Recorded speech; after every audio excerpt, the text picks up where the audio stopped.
Wake up. Freedom's on the rise.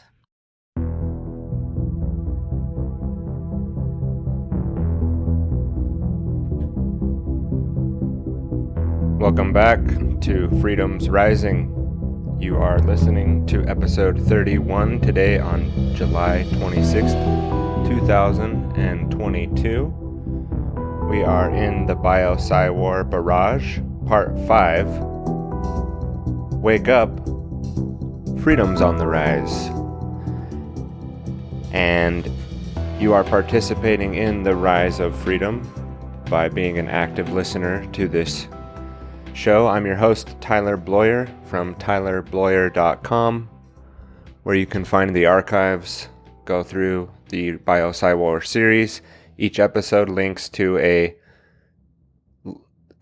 list of episodes we've done previously on the Bio-PsyWar, starting back with Getting Ready for Human 2.0 back in early 2021, and up to now, where we're recording today, episode 31 of Freedom's Rising, which is part 5 of the Bio-PsyWar Barrage. Now, in the Barrage, what we're doing is sort of going into the foxhole, digging it out, clearing out things, not necessarily organizing everything in perfect order or putting things in easily digestible format, but rather covering it from a wide array of information and going through topics. Today we're going to be sticking on to things that are a little bit more relevant to things that are happening now and that we also discussed in the last episode. But again, welcome to today's show. This is the White Pill Optimism here with Freedom's Rising, and what we're doing is building that steam, and we're hoping that freedom is rising, right? But it's not a guaranteed thing. It's a choice. We have to actually make that happen in our lives and help other people understand the philosophy of freedom and put out the message. Now, the Bio-PsyWar has to do with that because we need to understand more aspects of our reality in order to protect ourselves, implant the neural viral antivirus software, so to say, and take in the information that's required to understand more about what's happening in our current paradigm and the Bio-PsyWar. Now, the psychological aspects of that we have gone into in parts. We do kind of focus heavily more on the bio part, and there's a lot of evidence and things out there that are interesting to read into, but there's also psychological components that we need to be aware of in the Bio-PsyWar and how we might be being manipulated or how we might be intentionally confused and propagandized in order to go along with certain agendas that are also happening in the world, right? It's not just to say that none of it's real and that it's all psychological and there's nothing really going on. Again, my premise here is that there's actually, a physical attack. There's a physical assault going on. There's releases of viruses happening, and that's being used as part of the in the Bio-PsyWar. But then there's also the psychological components, the media manipulation, the known liars that continue to manipulate and lie to us through their platforms of what are essentially controlled by a very few people in the world who are part of sort of an elite class, right, of groups and steering organizations that use those platforms to push forward agendas, not to get out the truth, not to help you understand what's going on in reality, but to manipulate you into believing, going along. It further entrenches you into the groupthink dynamics and the general consensus and the groupthink aspects, and putting people into the box of what's being let out in these limited hangouts and controlled narratives that really are just, again, put forward to make you act and think a certain way. That's what the news media outlets are. That's what the mainstream media, the legacy media, is used to do. It's not used as a platform for truth and trying to expose the lies and trying to get at the bottom of things. It's playing partisan politics and a false left-right paradigm that's constantly just pounded on. And you got people like the Rhodes Scholar Rachel Maddow up there, again, just part of the overall agenda. I mean, why do you think she was invited over to Oxford? Why do you think she went through the Rhodes Scholarship program and now is a prominent figure in the media hierarchy? It's because she has the message, because she knows the agenda, because she's part of the club, right? So that she's allowed to be out there and spewing her nonsense, because she's overall playing towards and a big part of the Rhodesian worldview of bringing America back under the heel of the British Empire. And that's more simplified terms, but today it's more of a conglomerate and a hybrid of what was the British Empire, and America really just being another leg of that. And it's questionable whether you could say we are completely back under the control of those older systems and the way that they've modernized. And it would be, an interesting investigation in itself. But today we're going to get back into more of the monkey business, and we're going to let Dan Dix come back and give us his newest update here in a minute. But I just want to know that if everyone out there is investing in latex, I think actually, if we were really serious, we'd be wearing full-blown latex suits with our own filtered air, right? And like laboratory to like go to the bathroom in and never take the suit off. I mean, some of this stuff, like I've joked around a lot. I joke around, but a lot of that last year I was joking around saying, if everybody was really aware of what's going on out there, they wouldn't just be wearing masks. They'd be wearing full body latex suits, like the biohazard suits that you see the guys wearing, like when in that movie E.T. when they go and like they put like big plastic tubes that go into the house, and they're like really treating it like a biohazard situation. I mean, if it seems like doing this research and understanding what I understand, and I don't want to live in fear. I don't want to be someone who's just constantly fearful of everything and fearful of the environment. I think that's part of the trick of all this, is to get us afraid of nature, right? Big bad nature, and nature's always coming to get us, and there's these viruses that can just jump out of the bats and right into humans and jump out of monkeys and raccoons, and you never know what's going to get you and creep right around the corner. That's part of the PsyWar for sure,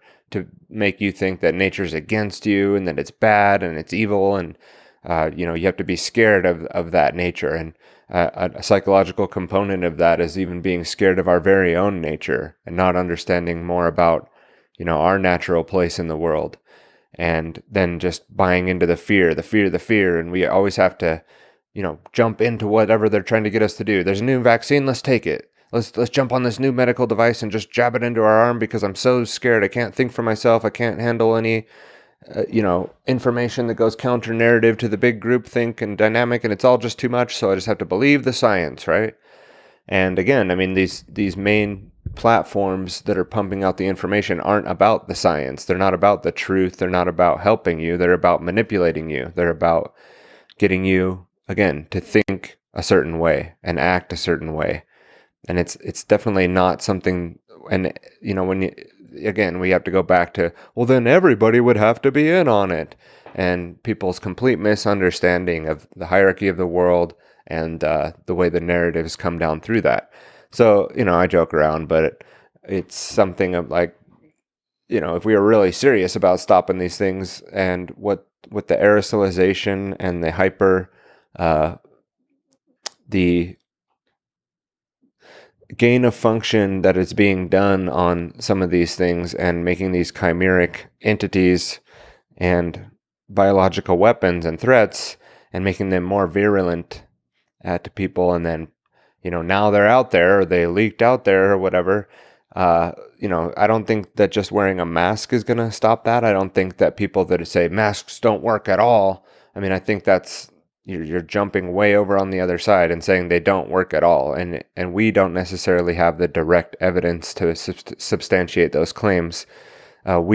people like in the freedom or truth community, and I'm not a mask wearer myself. I've never actually, throughout the whole pandemic, put on a mask for any reason, and really refuse to do so, because I'm more about keeping it a choice, and having people need to have a choice in the matter, and the freedom to choose what to put on their body or what goes in their body.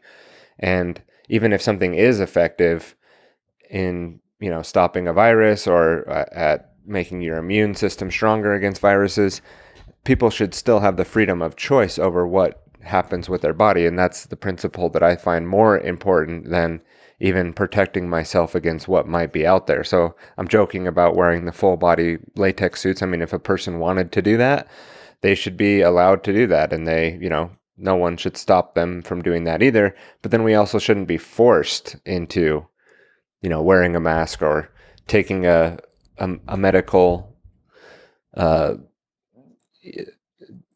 medical intervention, or a pharmaceutical product to the point where we don't have a choice in the matter, or where we're being threatened by our employer. These are all things that I find more important, that people remain free and have the choice, versus, what might be even in the best interest of the group, because the group never has the individual's best interest in mind. The group is, how often is the group wrong? I mean, all the time, every time, right? How often is the greater good? Well, the group is never good. The group is always antithetical to freedom and individual rights. And so I find those principles more important to be able to practice and exercise our freedom, versus, just doing things to get by or get through, or we'll get back to the new normal. And as we can see today, and again, Francis Boyle in the last episode made some claims and said that monkeypox is a bioweapon, and the investigation needs to substantiate those claims. We'll be going through grammar today mainly, but what we're going to start with here is getting back to Dan Dix, who we played last episode, a clip from him in May called March 2021 Monkeypox Exercise Predicts 3B Cases Will with 270 million dead. Who calls for emergency meeting? Right, so that's their models. They created the model with that. We'll be talking about that exercise a little bit later. And then they predict, no pun intended there, they predict what's going to happen, and then the WHO can react to that, and we'll see how that's going today. But in the more recent episode from Dan on that, it was called "WHO Declares Monkeypox a Global Health Emergency? Here's What You Need to Know." So let's get to that clip, and then I'll come back and we'll continue on with the episode. I have decided that the global monkeypox outbreak represents a public health emergency of international concern. Although I'm declaring a public health emergency of international concern, for the moment, this is an outbreak that's concentrated among men who have sex with men, especially those with multiple sexual partners. Stigma and discrimination can be as dangerous as any virus. But with the tools we have right now, we can stop transmission and bring this outbreak under control. This is Dan Dix here reporting for Press for Truth with breaking news. The World Health Organization has just declared monkeypox to be a global health emergency. This is the highest alarm it can possibly sound because of its extraordinary spread to more than 70 countries. Now, what I would say is extraordinary here is the idea that the World Health Organization could call this a global health emergency when there has literally been 0 deaths outside of Africa. Ladies and gentlemen, let me repeat that: 0 deaths outside of Africa. It's like I said here on Twitter, with 0 deaths outside of Africa, how can the WHO declare monkeypox to be a global health emergency? Do people really think that they can be trusted anymore?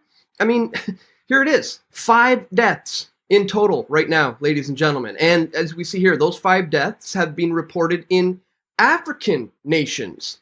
Yet, here it is from the horse's mouth, Dr.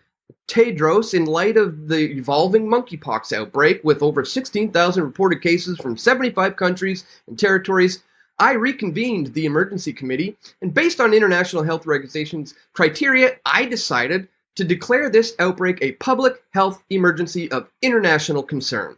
He says the monkeypox outbreak has spread around the world rapidly through new modes of transmission, about which we understand too little. And here's my set of recommendations for the countries, and we'll look at that a little bit later. But here, for the moment, this monkeypox outbreak is concentrated among men who have sex with men, especially those with multiple sexual partners. That means that this is an outbreak that can be stopped with the right strategies in the right groups. Now, this has brought about a lot of controversy, this idea that this is happening within the gay community and men who have sex with men. And I just want to briefly address this terminology, okay? This is coming from the New England Journal of Medicine. And as you see here, it says, to date, the current spread has disproportionately affected men who are gay or bisexual and other men who have sex with men. And it's like, wait a minute. Okay, so you have a category here that says this is going to affect gay men or bisexual men and other men who have sex with men. It's like, wait a minute. I thought men who have sex with men are gay. But here's the crazy part about all of this, guys. In this insanely crazy world of this transgender agenda and transgenderism and transgender ideology seeping its way into society, this is what it's all about. Now, let me tell you a quick little story. I was talking to this kid once. He was telling me about his high school experience, you know, saying he had a pretty good time in high school. He had not a lot of friends, but the ones he had were pretty close. He had a girlfriend. He said, you know, she was great. He was with her a couple of years. They enjoyed the same music. They liked the same events. It was, you know, it was great. She had great hair. She had a penis. She wore really good clothes, had great fashion sense. And I was like, what, hang on. What was that last part you just said there? And rather than kind of hone in on that, I wanted to figure out if this kid was gay or not, essentially. And in not so many words, I asked him that. And he said, no, I'm not gay. He's like, I don't have a problem with anybody who is, you know, that's fine. Like, people can do what they want, but no, I'm not gay. So I'm like, oh, okay. So you had sexual relations with your girlfriend in high school? He's like, yeah, of course. We were together a couple of years. And it's like, interesting. So that's where this is coming from. This idea that it might be happening with gay people, might be bisexual, or just men who have sex with men.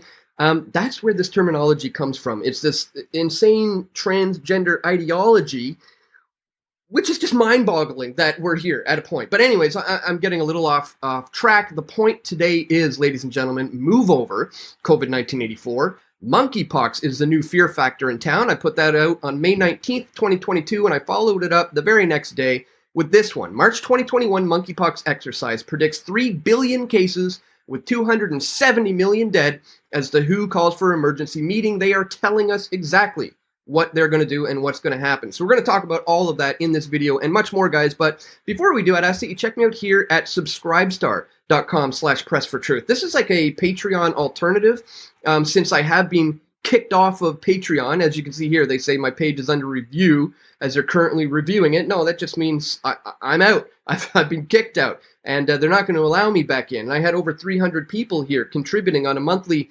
reoccurring contribution basis. And so far, only about 94 of you have migrated on over to Subscribestar. So I'm hoping we can get that number up today, guys. If you do appreciate my efforts to bring you this information, please check the links in the description below on whatever platform you happen to be watching this video on. All right, let's jump right into it. The World Health Organization has just declared monkeypox outbreak to be a global health emergency, the highest alarm it can sound following an extraordinary spread to more than 70 countries. WHO Director Tedros made the decision to issue the declaration despite a lack of consensus amongst experts serving on the UN Health Agency's Emergency Committee.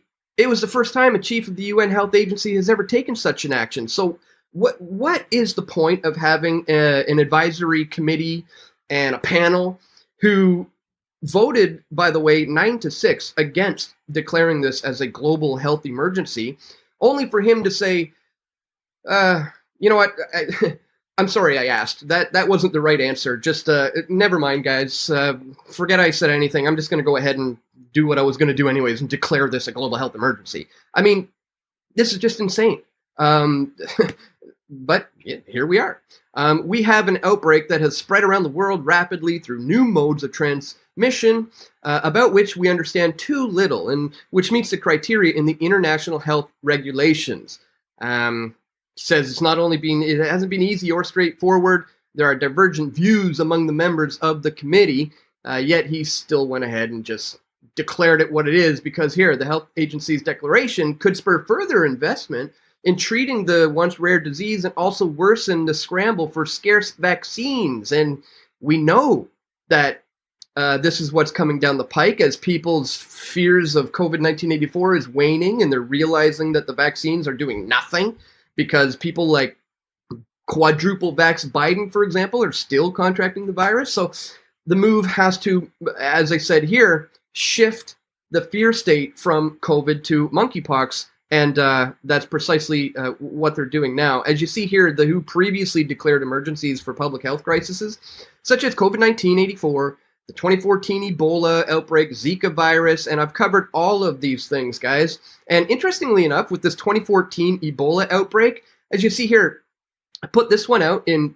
2014, Ebola fear-mongering, and I said, problem, Ebola virus. The reaction, my symptoms could be Ebola, so do something about this for me. Solution, vaccines, government control, and military intervention. And interestingly enough, guys, if you actually watch that and you switch out the word Ebola for COVID-19 84, I think you may be pleasantly surprised. So if you haven't seen that one, it's like almost 9 years old.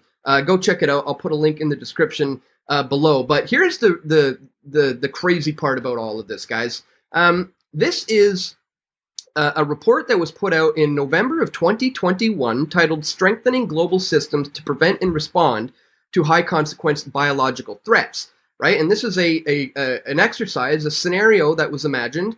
As we see here, here's a summary. This was a fictional exercise, a scenario portraying a deadly global pandemic involving an unusual strain of monkeypox that ends up resulting in more than 3 billion cases and 270 million fatalities worldwide. So in this fictional scenario, and may I remind you about Event 201, which predicted COVID-19 84 to a T, and then a few months later, it all started coming out exactly as that report outlined.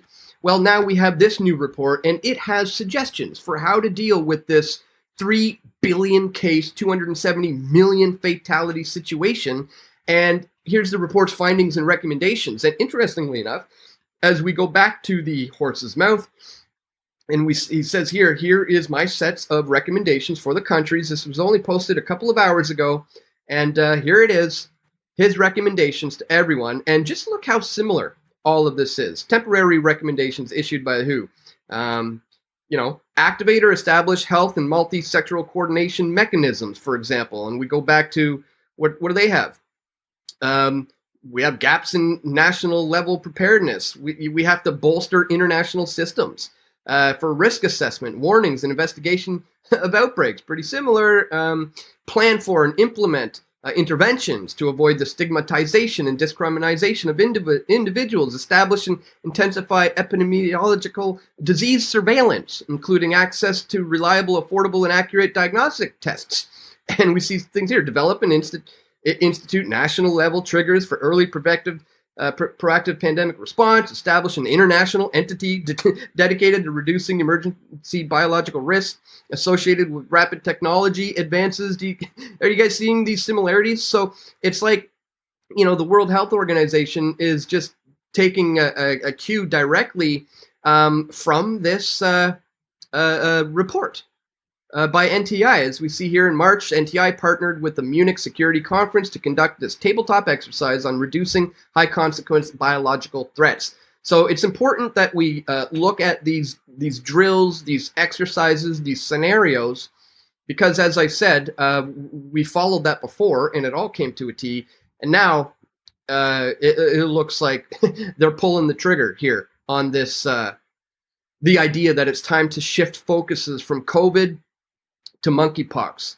But this is where we need to shift our focus as well, ladies and gentlemen, is to, first of all, turn that TV off, turn those radios off, crumple up those newspapers that are just pumping you with propaganda and fear and really just continuing to perpetually keep this thing going. That's how it works. But what we need to be focusing on, rather than all those distractions, is how to become self-sustainable in our own lives, not relying on the government or the banks or even the grocery stores moving forward. And this is one of the things I've been personally focusing on the most in my life. I don't have this just yet. I'm working on it. I can't wait until I have this. But this is one of the most important things that I'm working on outside of Press for Truth, to make this a reality for myself. And I really hope that you guys are working on a similar thing. Because at this stage in the game, we can't be looking to the government to solve the problems that are created by the government. We can't be looking to the banks to, bail us out of this fiat debt-based system that we're all born into. What we have to do is take the responsibility amongst ourselves to live the life that we want to live. And the only way to do that right now, moving forward, is to work towards having yourself a self-sustainable garden, so you don't have to rely on getting your food from the grocery stores, and you don't have to rely on money from the banks, and you don't have to rely on support from the government. This is the one true thing that they fear the most, is an independent, strong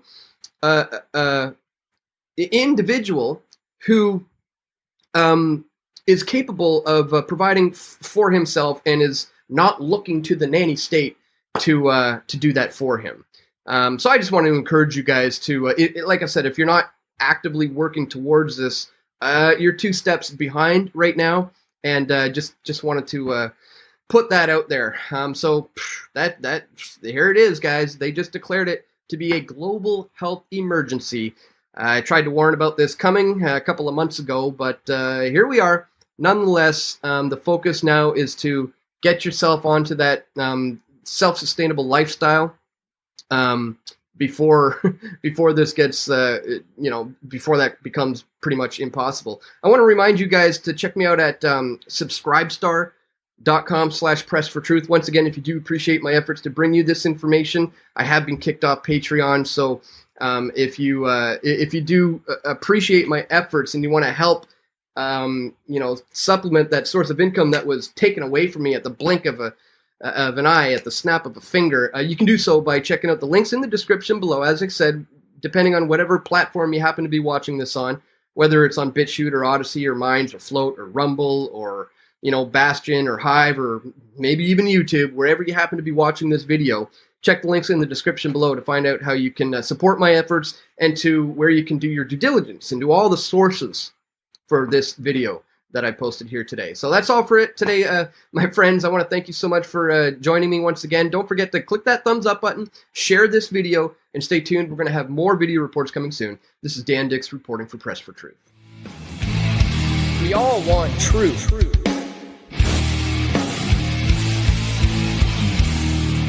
The truth will set you free.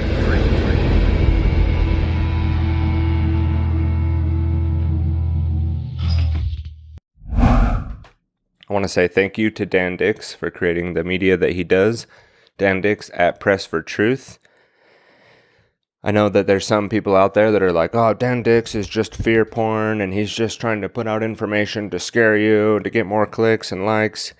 But again, I mean, if we go back to who we can depend on to put out accurate information, I think someone like Dan Dix is actually trying to put out accurate information and is not trying to just fearmonger. I mean, obviously, there's a way to get people's attention with headlines and clickbait and the way that, you might position something. And, there's a marketing technique to that too. And if we are to try to spread the information out further, sometimes those techniques are good. I don't think we should intentionally just scare people and then leave them with nothing to go on and just use fear or sensationalize something that's not really needing to be sensationalized. So what we need to do today is go back to just getting through some grammar, right? the first process in the trivium method is to collect grammar on a piece of data, on something that you're trying to find out more about. So on the monkeypox in particular, and that whole situation, we should collect more data. Now we saw that, or we heard rather, that the WHO has announced this as a global emergency, a global health emergency, and I have here in front of me a fact sheet from Biden and Harris administration's monkeypox outbreak response from June 28th of 2022. This is from the whitehouse.gov, and it says, "For years, the United States has invested in research on monkeypox and in tools to effectively respond to the disease. Monkeypox is a virus that is generally spread through close or intimate contact with symptoms that include a rash and fever.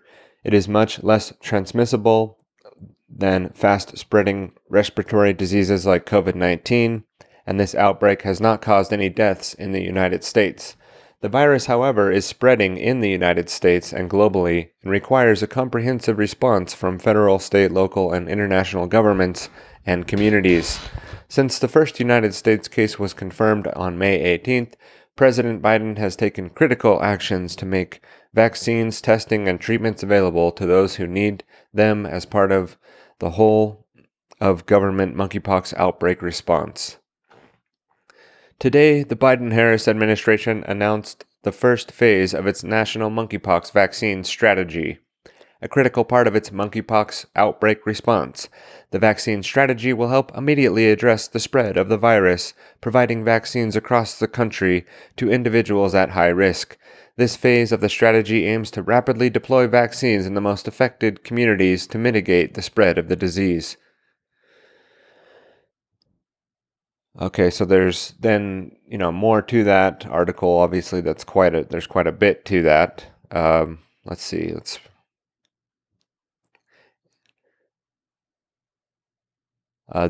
Something that Dan Dix talked a little bit about here. Let's see what this section says here. The administration has launched a robust community and stakeholder engagement strategy. Oh, great. The stakeholders are in on it.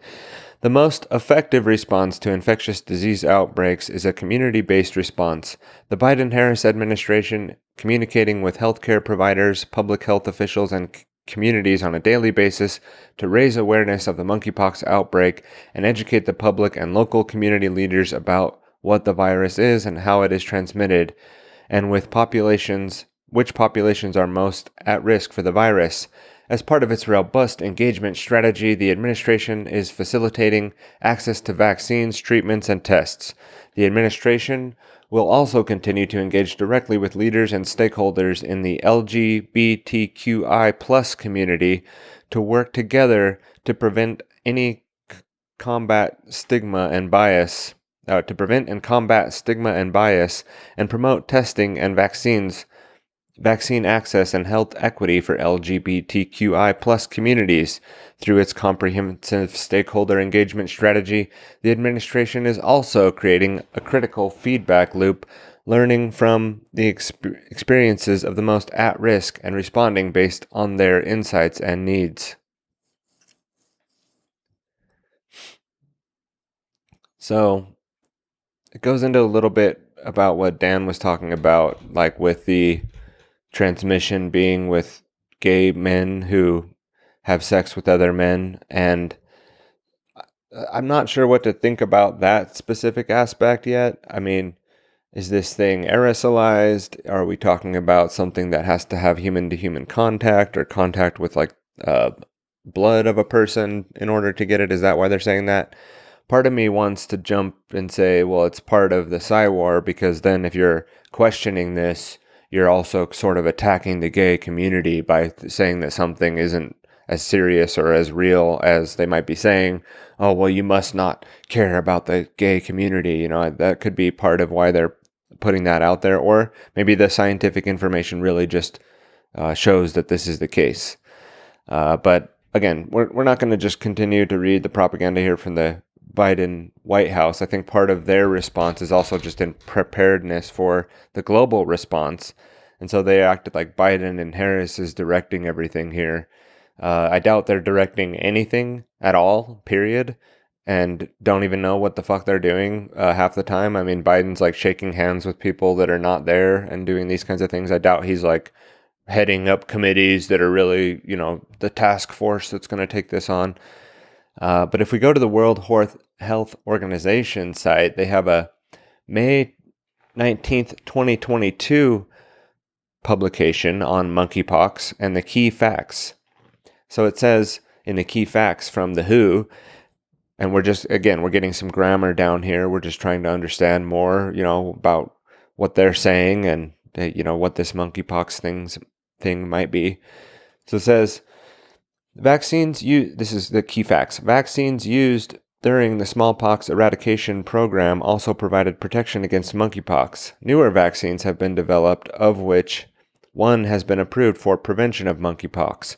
Monkeypox is caused by a monkeypox virus, a member of the orthopoxvirus genus of the family Poxviridae. Monkeypox is usually a self-limited disease with the symptom lasting 2 to 4 weeks. Severe cases can occur. In recent times, the case-fatality ratio has been around 3 to 6%. Monkeypox is transmitted to humans through close contact with an infected person or animal, or with materials contaminated with the virus.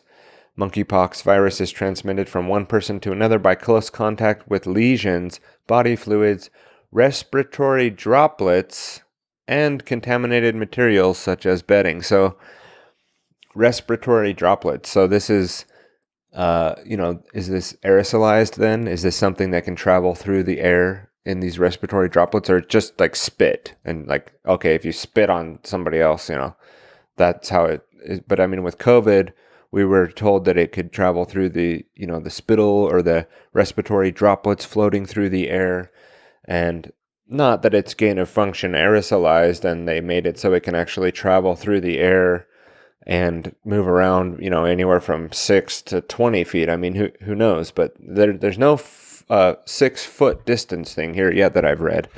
But let's keep going. Monkeypox is a viral zoonotic disease that occurs primarily in tropical rainforest areas of the Central and West Africa, and is occasionally exported to other regions, like BSL-4 laboratories to be gain of functioned or at least sequenced in order to create the PCR tests.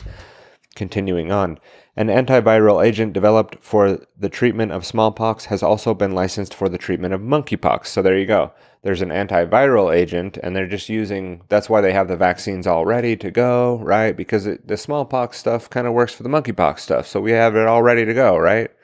Not that we've been sequencing this stuff in labs and then making it into a bioweapon and then making the vaccines against that bioweapon. Like we've been, uncovering that this is what goes on in these labs. And we'll have more actual evidence of that coming up here in a minute. Or it might even be in a later episode, because there's a lot of grammar to get through here with a limited amount of time on my side. And let me get back to this last point. Monkeypox typically presents clinically with a fever, rash, and swollen lymph nodes that may lead to a range of medical complications. And so again, as part of the Bio-PsyWar, something that actually shows on your skin, something that actually you can visibly see, right? Coronavirus might have put some people down. Some people became extremely ill from the coronavirus or the SARS-CoV-2 virus that created COVID in people. They may have become extremely ill, but it wasn't like a rash on your skin or on your neck, right? It wasn't like a visible thing. So this particular virus is useful, you could say, in shaping public opinion, because it's actually a visible thing that you'll be able to see on yourself, right? I don't know anyone who's contracted this yet. I'm not personally familiar. I've heard stories, I've heard reports, I've heard TikTok videos of people that think they have the monkeypox, something that looks a lot like the smallpox.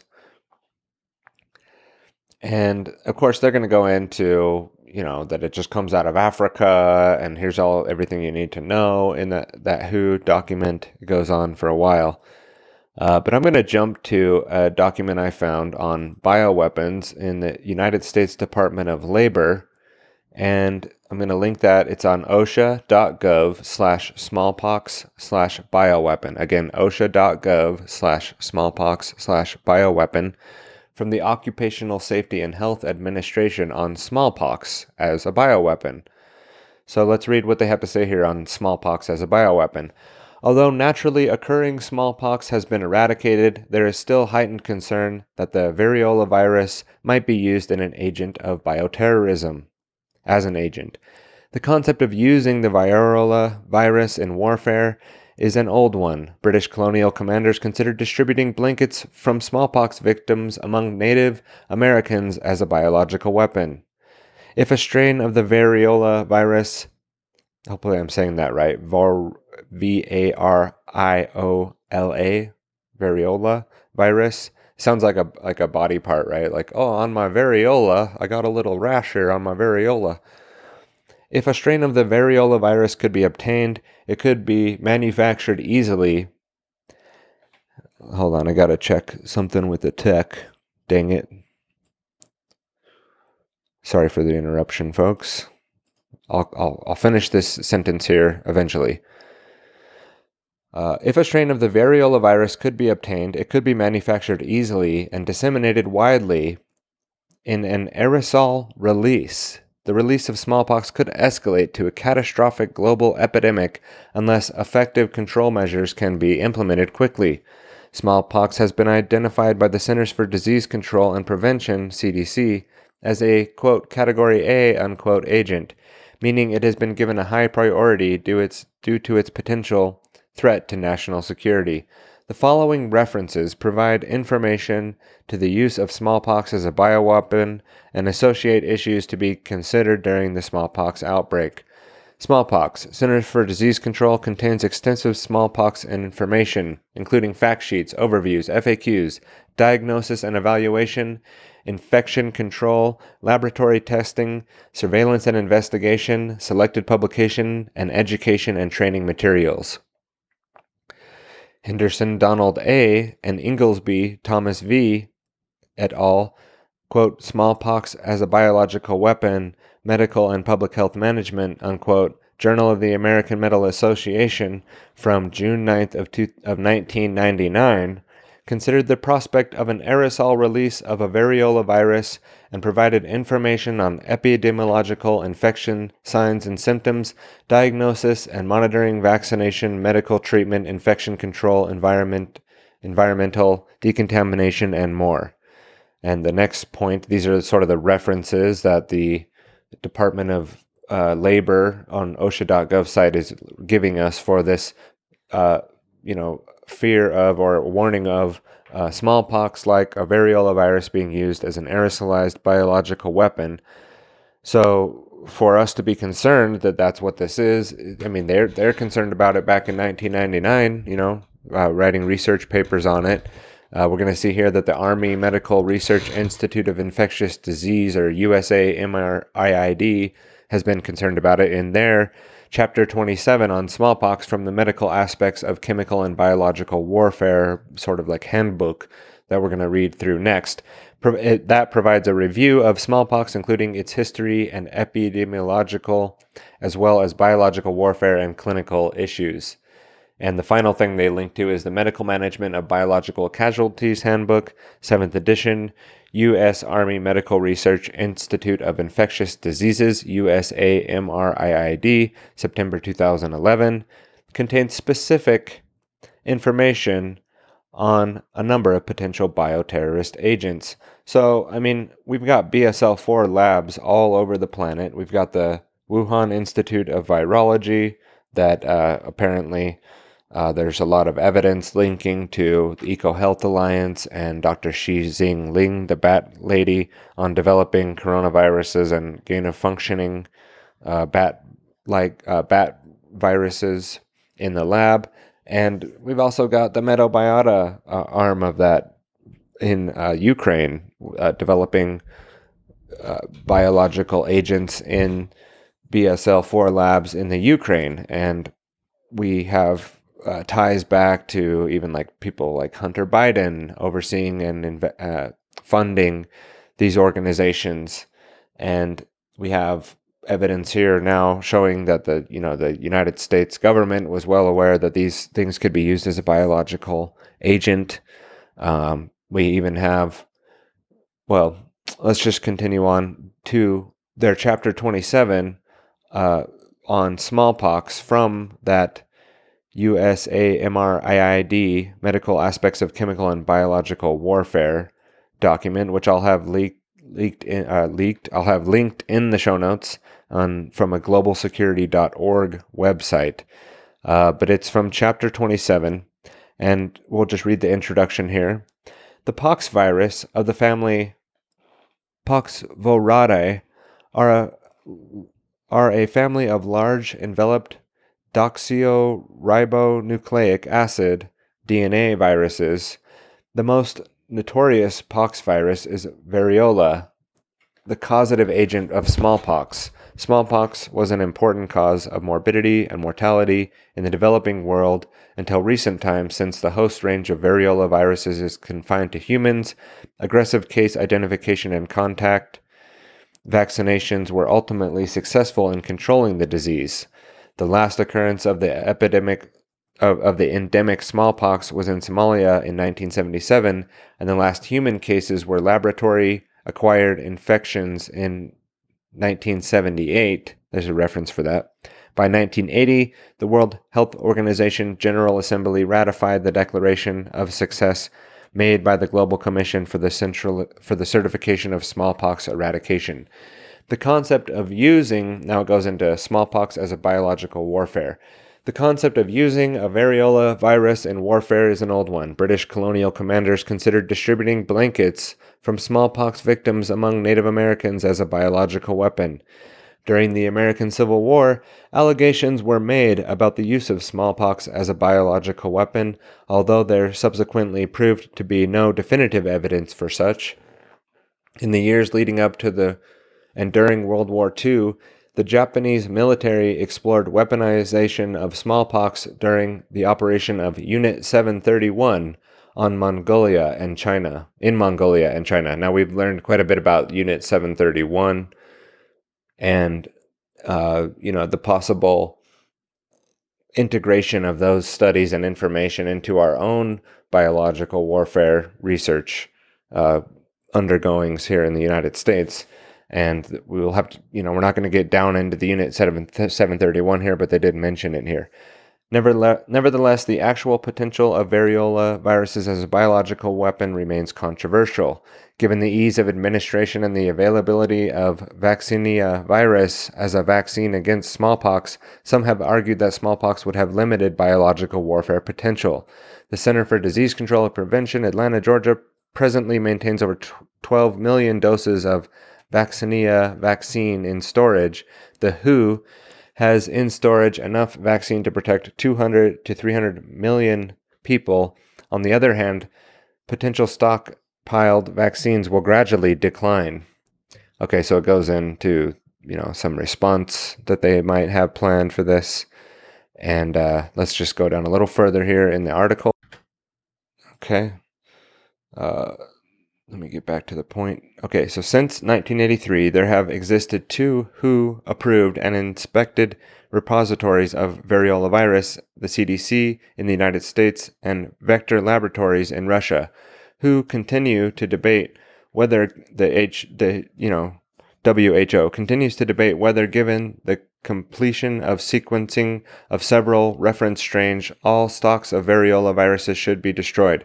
Proponents of retaining these smallpox stock argues that military and terrorists use variola viruses as a weapon would readily be countered by a rigorous case contact evaluation and vaccination. Furthermore, they reason that even if the repositories are eliminated, the potential sources of smallpox exist. And then there's 3 bullet points here.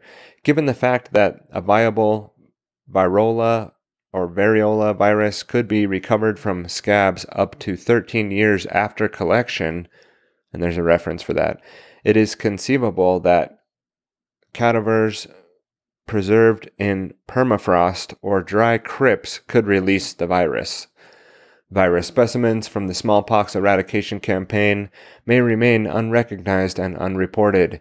Using the published sequences of variola and its significant homology with other orthopoxviruses, a malevolent laboratory could theoretically engineer a recombinant virus exhibiting the variola virus virulence by starting with monkeypox virus. So they're sort of going through their fears of what could happen here. It could come out of an ice cap melting, and suddenly a dead monkey that was buried in the ice releases this virus, or maybe even out of a tomb that they're digging around there in Egypt, and there's a crypt that releases the virus, right? Or using the published sequence of the variola, and its significant homology with other orthopox viruses, a malevolent laboratory could theoretically engineer a recombinant virus exhibiting variola virus's virulence by starting with monkeypox virus, is what it says here in this document from the Medical Aspects of Chemical and Biological Warfare on the chapter 27 on smallpox. Okay. So additionally, in the event that the smallpox should reemerge under one of the above scenarios, destroying the legitimate repositories of variola virus would hinder investigation into both the mechanisms of viral pathogenesis so as to affect countermeasures and detailed molecular epidemiologically so as to establish the precise phylogenetic relationships of an isolate to other known strains. So basically, like, we have to keep this stuff around in laboratories and store it away so that we can protect against agents or biological threats or terrorist threats that are out there, right? And of course, they're not just going to leave them sitting there in the labs, right? They might manipulate them or learn how to gain a function and weaponize them themselves in order to protect against that, right? That dual use research and gain of function research as a defensive measure against biological terrorist threats, right?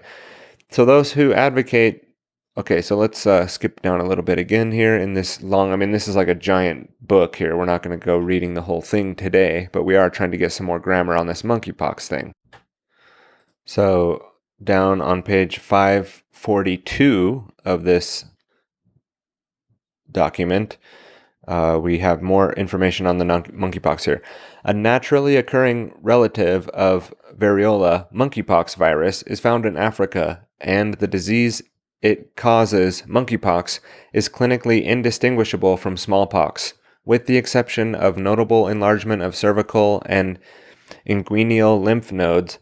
The disease occurs mostly in monkeys from the tropical rainforest of Central Africa, with sporadic transmission to humans. Sporadic transmission to humans, right? It just somehow sporadically gets into humans. Some evidence supports the role of squirrels as the principal animal reservoir of the virus. Over a span of 3 years, 331 cases of monkeypox disease in a population of 5 million have been reported. Under natural conditions, the virus is transmitted by direct contact with an infected individual, fomites, and occasionally by aerosol. So, just stepping back a little bit, imagine the spread of this thing now. It's going all over the planet. Why all of a sudden is it becoming more virulent? Why is it more able to spread all of a sudden? That's a question we have to ask, right? If it's been around this long and in 3 years, there were 331 cases of a population of 5 million in these tests in the central rainforests of Africa. Why all of a sudden is this thing becoming more spread around? Why is it suddenly now that this thing is taking off? And the next paragraph here.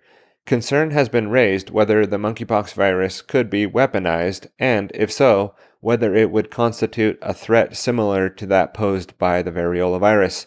However, epidemiological evidence indicate that monkeypox virus has limited potential for person-to-person transmission.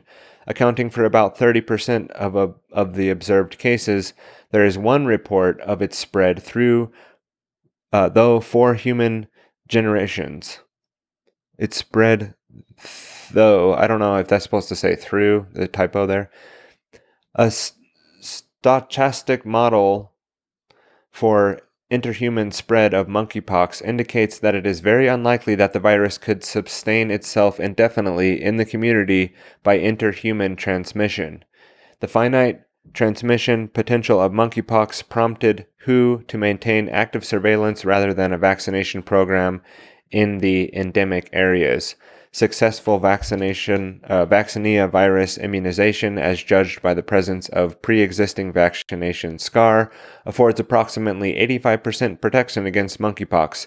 Nevertheless, a pathogenicity of the monkeypox for humans, the potential morbidity of an aerosolized monkeypox virus attack, and the theoretical potential that genetic recombination could produce a modified animal pox virus with the enhanced virulence for humans have raised the specter that another pox virus besides variola might be constituted either as a serious biowarfare threat or a reemergent public health problem.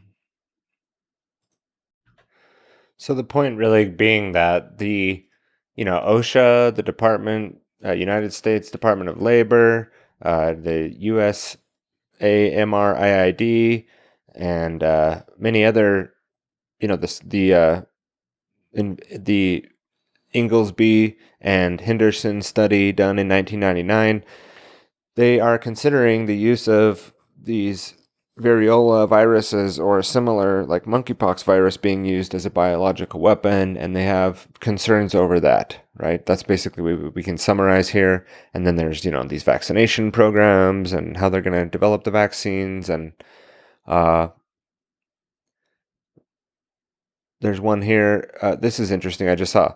The other 37 proteins represent either variola-specific sequences or open reading frame DNA sequences that are transcribed into RNA and hence are translated via reading of the genetic code into amino acid sequences, divergences from vaccinia counterparts. These relatively small difference in vaccinia and variola virus proteins suggest that the variola unique proteins act synergistically in bringing about the local and symptomatic manifestations for which smallpox is noted.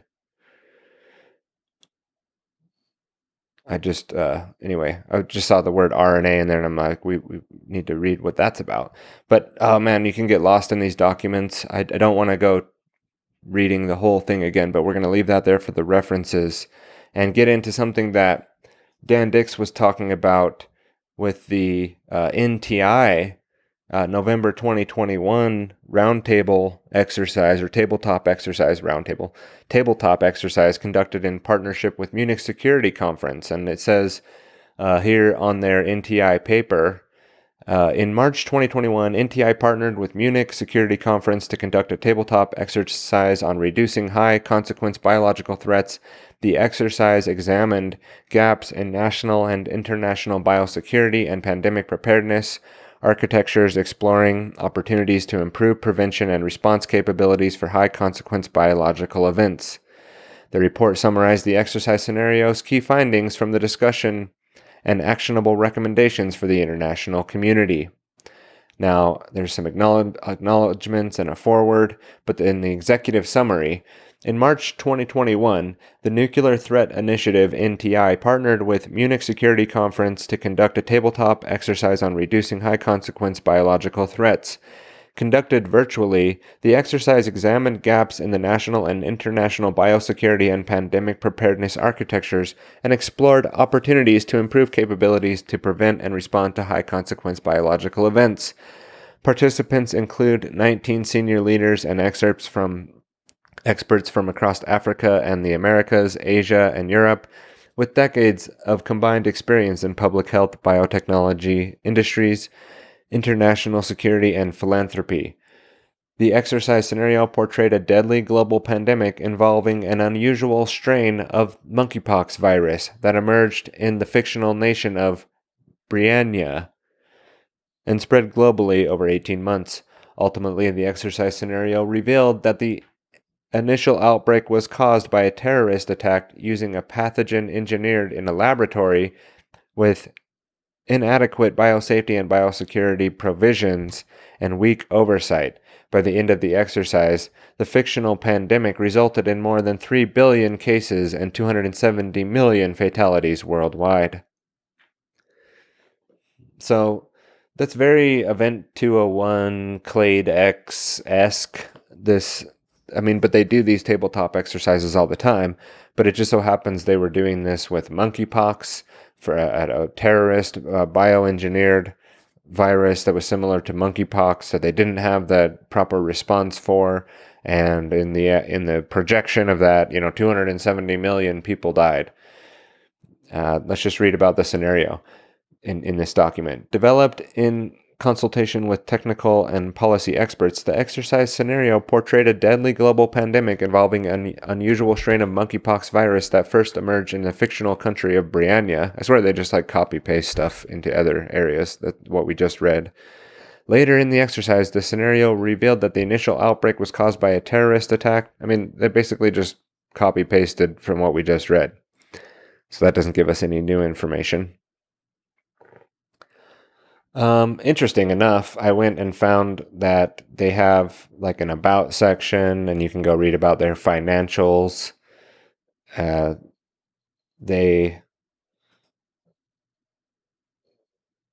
their about section, the Nuclear Threat Initiative is a non-profit, non-partisan global security organization focused on reducing nuclear and biological threats imperiling humanity. So as a non-profit, I believe they then have to disclose their financial information, right? And in the 2020 annual report, which is all they have listed on their website, if you scroll down to the very bottom of that, and then you have to kind of scroll back up, and you get into this part that says, "Thank you. We gratefully acknowledge all of the 2022 funders, including the following generous institutions and individuals who gave $500 or more. Your gift to the NTI makes the world safer." And right there on the list is the Bill and Melinda Gates Foundation. They're on the list. There's a lot of other individuals on the list, but, again, Bill and Melinda Gates Foundation was also sponsoring behind Event 201 and other tabletop exercises like this. And then you have Bill Gates up there. Well, I call this pandemic number 1, and in pandemic number 2, we're really going to have to learn what the consequences are, right? Like he's talking about pandemic number 2, as if he's already aware of what pandemic number 2 is. And here he is funding the tabletop exercises, the Bill and Melinda Gates Foundation funding, who are massive eugenicists who are looking to use vaccines to reduce the population, whose father was a big part of Planned Parenthood and the Eugenics Society here in America, and on the board of directors, one of the founding members. And he's just carrying on the lineage of that eugenics philosophy that we've discussed previously in the Bio-PsyWar. But there's many other funders of this. There's quite a few backers it looks like they had. So it's not just like they're the only ones on there. There's a lot of people, and it would be interesting to see any crossover between Event 201 and these funders. And so interesting that now we have, this new World Health Organization emergency that's suddenly emerging when kind of the COVID stuff was sort of wearing off, and people aren't as, completely glued to the media as they were before, and they're not completely buying it, and this narrative can start to fall apart somewhere. Suddenly we have this new thing that's just rapidly spreading, and even though we see in the documents and the research that monkeypox doesn't rapidly spread and it's not easily transmissible, what changed? What changed from then to now that suddenly monkeypox is so virulent and transmissible? There's more documents, the Medical and Management of Biological Casualties Handbook that was linked to in that first thing we read from the OSHA site, also linked to this other Medical Management of Biological Casualties Handbook. And there's quite a few references to monkeypox in that as well. they talk about very similar information in that USMARIID document that we discussed, and they pretty much cover very similar, information regarding that in that document. But now I want to jump to something from trillions.biz, and it's mainly the content of this article, not necessarily the website itself that I don't know a lot about. But here, published in January 15th of 2022, we have a leaked document that proved the U.S. military was involved in the COVID creation. And it says, the recent big reveal by Project Veritas uncovered more than most realize, and the implications are terrifying. So we also have a clip coming up here from the Grand Theft World podcast where Richard and Tony go over that document that is being referenced here, the Project Veritas document, as well as some of the source documents from that leaked or put out document. Let's read more here. Let's find out more about what that's about before we go into the clip. It says here on this article called Leaked Documents Prove U.S. Military Involved in COVID Creation. On January 10th, Project Veritas posted a new video entitled Military Documents About Gain of Function Contradict Fauci's Testimony Under Oath, along with other documents related to a grant application by EcoHealth Alliance and Defense Advanced Research Project Agency, DARPA, and a letter and analysis reported by U.S. Marine Major Joseph P. Murphy, who had been temporarily assigned to DARPA's Biological Technologies Office as a fellow and sat on DARPA's COVID discussions and apparently conducted his own investigation.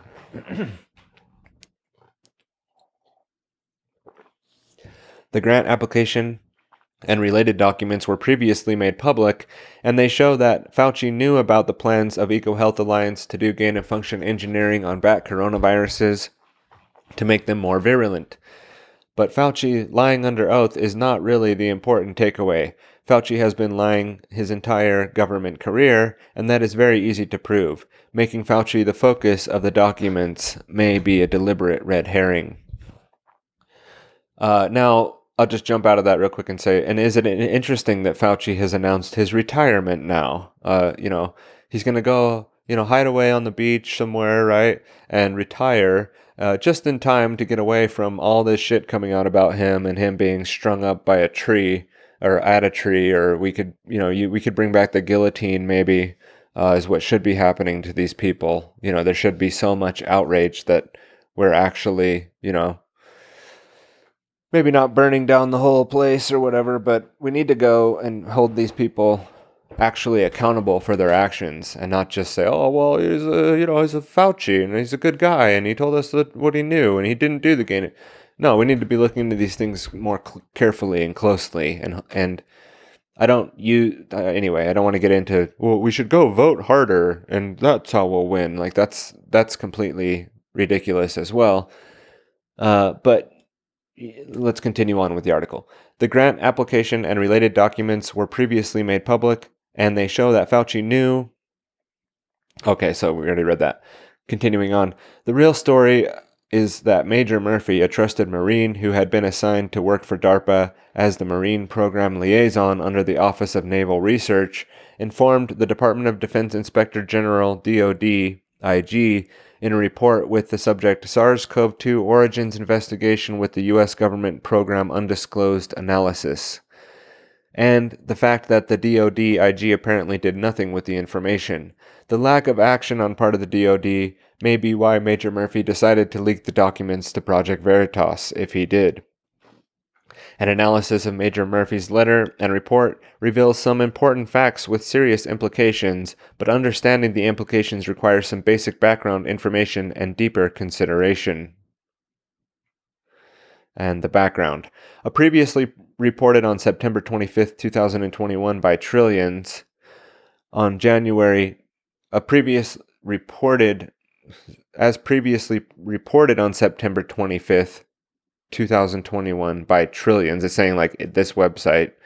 On January 19th, 2018, DARPA's Biological Technologies Office issued a broad agency announcement for preventing emerging pathogenic threats, preempt, to solicit, quote, innovative proposals to develop novel and scalable approaches to preempt viral spillovers and transmission from animals or vectors into humans, unquote. DARPA's call for the proposal stated, the preempt program represents a radical departure from the current practice, aiming to target viral biothreats within the animal reservoir where they originate and preempt their entry into human populations before an outbreak occurs, unquote. EcoHealth Alliance submitted a proposal for what they called Project Diffuse to infect Chinese bats with more virulent strains of SARS coronavirus and to expose them to an undefined immune booster vaccine.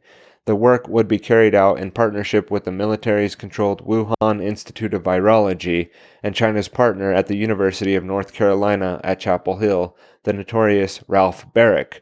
Ralph Baric was making coronaviruses this is like a typo. Ralph Baric has been making coronaviruses more virulent for the past 3 decades. I think it should say has been making coronaviruses. The Project Diffuse documents were obtained and analyzed last year by a group called DRASTIC Research, Decentralized Radical Autonomous Search Team Investigation on COVID-19. Ralph Baric hosted and trained Chinese scientists with ties to Chinese military in his lab in North Carolina and also made frequent trips to China. He taught the Chinese how to do gain-of-function engineering on the coronaviruses and sent them home with all the knowledge, skills, technology, and viral samples required for them to create the SARS-CoV-2 virus. And he did all that with taxpayer funding through grants by the NIH and the USAID and the military. Project Diffuse basic concept was to engineer the worst-case coronavirus that could be a threat to humans in partnership with a lab tied to Chinese military and involved in bioweapons development. Infect bats in caves along with some kind of immune booster or vaccine in the hopes that bats would somehow not spread the virus and would instead develop immunity to it and be less likely to spread the virus if it developed naturally. While such tampering with nature might appeal to biotechnologies, in reality it was a stupid and dangerous proposal that served no practical purpose. Bats in caves in Yunnan, China, pose zero threat to American soldiers. That's, the person writing this article obviously injecting their take on it at the end there. So there's maybe some bias there, that's okay. It was continuing on. It was not just a U.S. that was aiding and abetting China in its bioweapons programs. Canada also hosted Chinese scientists it knew were tied to Chinese military bioweapons program, trained them and provided them with samples of lethal pathogens to send back to China. When the Royal Canadian Mounted Police, the RCMP, discovered it was going on, informed the government. When nothing was done about the lab to address the risk, the RCMP finally had to physically remove the scientists from the lab, but it was then ordered by higher-ups to allow the scientists to return safely to China, and the whole affair was covered up. France built WIV's BSL-4 lab, required to weaponize pathogens, and trained Chinese scientists on how to operate the lab. The French government did this against the advice of its own intelligence service, which told the government that the Chinese would use the lab for bioweapons development, and not to be able to operate the lab safely, and that the pathogens would leak from the lab. The French government argued that the French scientists would be in control of the lab, and of course, once the Chinese scientists were trained, the French were booted out of the lab. DARPA initially rejected the project and proposed due to potential risks, but left the door open to resubmittal with the recommended changes and continued to fund EcoHealth Alliance and other dangerous projects. The idea of weaponizing viruses with China's military and spreading them into the wild through bats apparently didn't raise any red flags with DARPA, the DoD, or its various oversight personnel. This demonstrates their insanity, gross stupidity, and high treason and corruption at the highest and deepest levels of the U.S. military. The article then goes on with some more background there, but we're going to jump to what Murphy exposed section. When the great COVID conspiracy started to be questioned, someone in DARPA hid the unclassified Project Diffuse documents in a classified folder to keep them hidden. Major Murphy gained access to the classified folder and other information. What Murphy discovered compelled him to write in the leaked report, SARS-CoV-2 is an American-created recombinant bat vaccine, or its precursor virus. It was created by an EcoHealth Alliance program at the Wuhan Institute of Virology, as suggested by the reporting surrounding the lab leak hypothesis. The detail of this program has been concealed since the pandemic began. When synthesized with the EcoHealth Alliance proposal, U.S. collections confirm EcoHealth Alliance was performing the work proposed. The analyst produce their reports in a vacuum, absent the context and the proposal provides.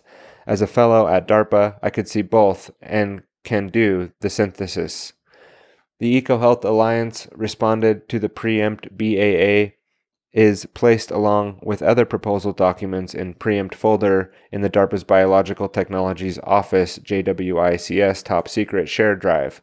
The folder was empty for a year. The files completely unmarked with classification or distribution data were placed in the folder in July 2021, which conspicuously aligns with media reporting, my probing, and Senator Paul's inquiry into NIH and NIAID's gain-of-function programs, the unmarked nature combined with the timing signals that the documents were being hidden.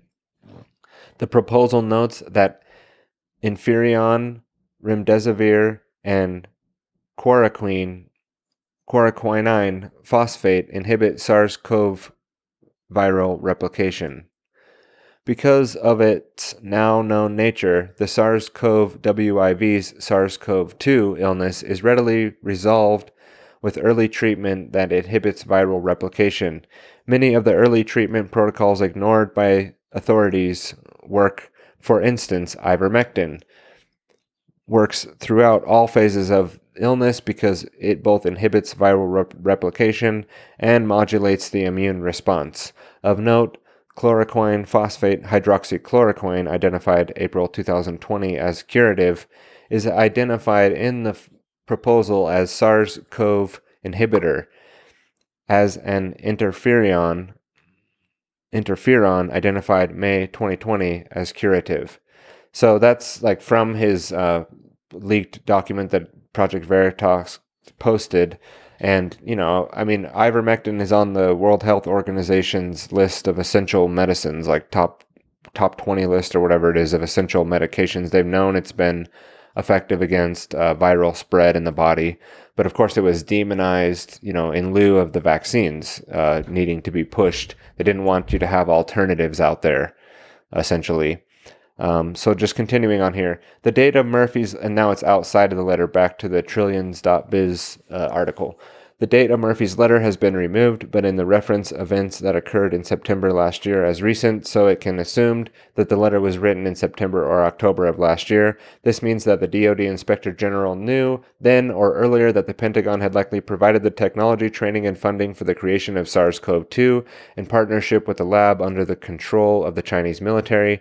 So far, the Inspector General has apparently done nothing about it. Efforts by Congress to investigate COVID are being blocked at every level by government. What this, when combined with other data, means is that the conspiracy to engineer SARS-CoV-2 or the SARS-CoV-WIV virus heavily involved U.S. government. Evidence indicates that the conspiracy was many years in the making and likely goes back to the Obama regime, which made regulatory changes to enable the extreme COVID response and developed the, quote, playbook of early response to high-consequence emerging infectious disease threat and biological incidents, unquote. The National Security Council in 2016, which Trump inherited. Then the CDC changed its definition of vaccine in 2018 to include mRNA gene therapy treatments, which are not really vaccines by conventional definition, ahead of the first cases of COVID in 2019. Factor in the October 18, 2019 Event 201, and it's obvious that the release of the SARS-CoV-2 was planned and the date of its release scheduled. Factor in the fact that so-called vaccines are somehow developed within months when it would have actually taken many years. It is obviously that the conspiracy also involves Big Pharma. The sponsors of Event 201 were mostly Bill Gates and Klaus Schwab's World Economic Forum. The event participants included high-level CIA employees. Also substantially involved in the conspiracy are academia and mainstream media, all of which are substantially influenced by the same forces. The two investigations of the origins of the virus by the U.S. government were not investigations but cover-ups, as were the investigations by the World Health Organization. There were ample information readily available to trace the origins of the virus. So that's why they did the leak, right? I'm jumping out of that. He made some leaps there. The author of this article made leaps that said, well, then it's obvious that it was intentionally released. That's not proven. That's very hard to go and prove. But we can start to connect some dots, and we can say, well, who created this? And it's the NIH, the NIAID, and their funding of the EcoHealth Alliance to create these recombinant bat viruses, and SARS-CoV-2 was created in that way. And then they tried to say, oh, well, yeah, it leaked. That's why there's the leak thing. At first, it jumped out of nature, which was total bullshit, and that rode for a while. And then it was, oh, well, no, it was leaked. It leaked. It came out on someone's shoe, you know? And again, I don't have the smoking gun evidence in front of me that's like, here's where, you know, the DOD started to release this stuff out there, or like the CIA, you know, put these things in the train tunnels, you know, like they've done tests on before, or they sprayed it, they're spraying it on us. Like, we don't have that. It's very it's a coincidence, right? The opposite of conspiracy theory is coincidence theory. So if you think that it's all just a big coincidence and there's nothing going on, then you're a coincidence theorist. You think that everything that happens is just coincidence, and there's no tracing back or talking about the Project for a New American Centuries document that said biological weapons could be used as useful political tools back in like 2002. There's nothing like that back there to point back to, right? That we can look at and see, would our government really be involved in wanting to do this? Or, that they would do it. That they wouldn't do that. Yeah, go back to Operation Sea Spray. Go back to Agent Orange. Go back to the spraying Agent Orange on Vietnamese people, or here in Arizona. Putting bacteria in subway train cars to see what they would do in the subway system, and not letting people know that they were being part of these tests, right? Now, that article is going to go on, but what I need to jump into now in the essence of time is, man, there's so much to cover. But I think I'm going to let Rich cover from the Grand Theft World podcast. He and Tony actually went over that Project Veritas document, and I'd like to play that into the record here. I'm going to actually have to play it. I didn't clip it out in time. And I was thinking I would, dig into that a little bit, but let's let them do that, and then I'll come back and we will continue on.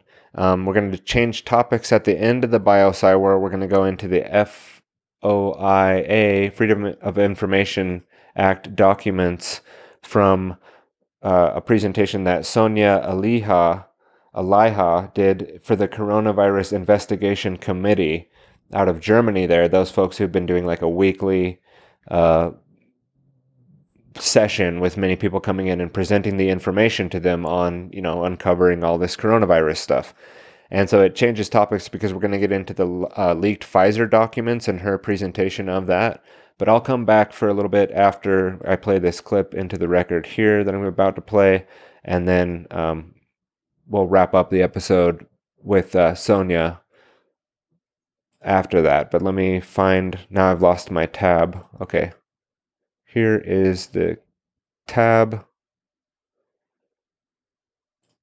And let's make sure the audio is routed right, and we'll play this. Pox be upon them. All right, so why do we play that clip? Do we play that clip to try to scare you? Absolutely not. It seemed like the primary care physicians, the CDC, the WHO are scaring people about He's that. talking about a clip from Jimmy and not Dore. even telling you what the symptoms are, what to watch out for. So we'll let this I continue. also have some information that said in an earlier report today that the presentation of the what they're calling monkeypox has a different presentation of symptoms than what's in the texts and what doctors are looking for as far as so we can get to that clip. Okay, I didn't know that. Yeah. But my point is this: the World Health Organization, Tedros, has declared a global health emergency over the monkeypox. They're going to try to make it a thing. So the more we can learn about they, them, those that are trying to do these things, the better we can protect ourselves and our families, right? It doesn't look like a lethal, like Ebola type thing. It looks something that's treatable and is inoculated by smallpox vaccine. That's how they would fix it. So they're not going to come out with a monkeypox vaccine, though I wouldn't put it past them because I've researched this for the past couple of weeks since we did the episode a couple months ago, Monkeypox Madness, when they started blipping this out on the screen, right? So you can go back to our May episode. Let's not forget about vaccine modernization. So sure, why not pump out a new mRNA? BARDA, Rick from BARDA, our friend Rick from DARPA's BARDA. So the WHO's declaring this a medical emergency. Tedros came out and made that statement. We can play a clip on that later tonight. But also, I did find a couple references, and it's going to be, it's going to be a tiny bit disturbing, but this is the facts of the matter. So let's go to this first document, because it's all about evidence and primary sources, right, kids? This is an unclassified document. It's brought to us by the folks at Project Veritas. No, gotta have to restart that camera. Hold it. There we go.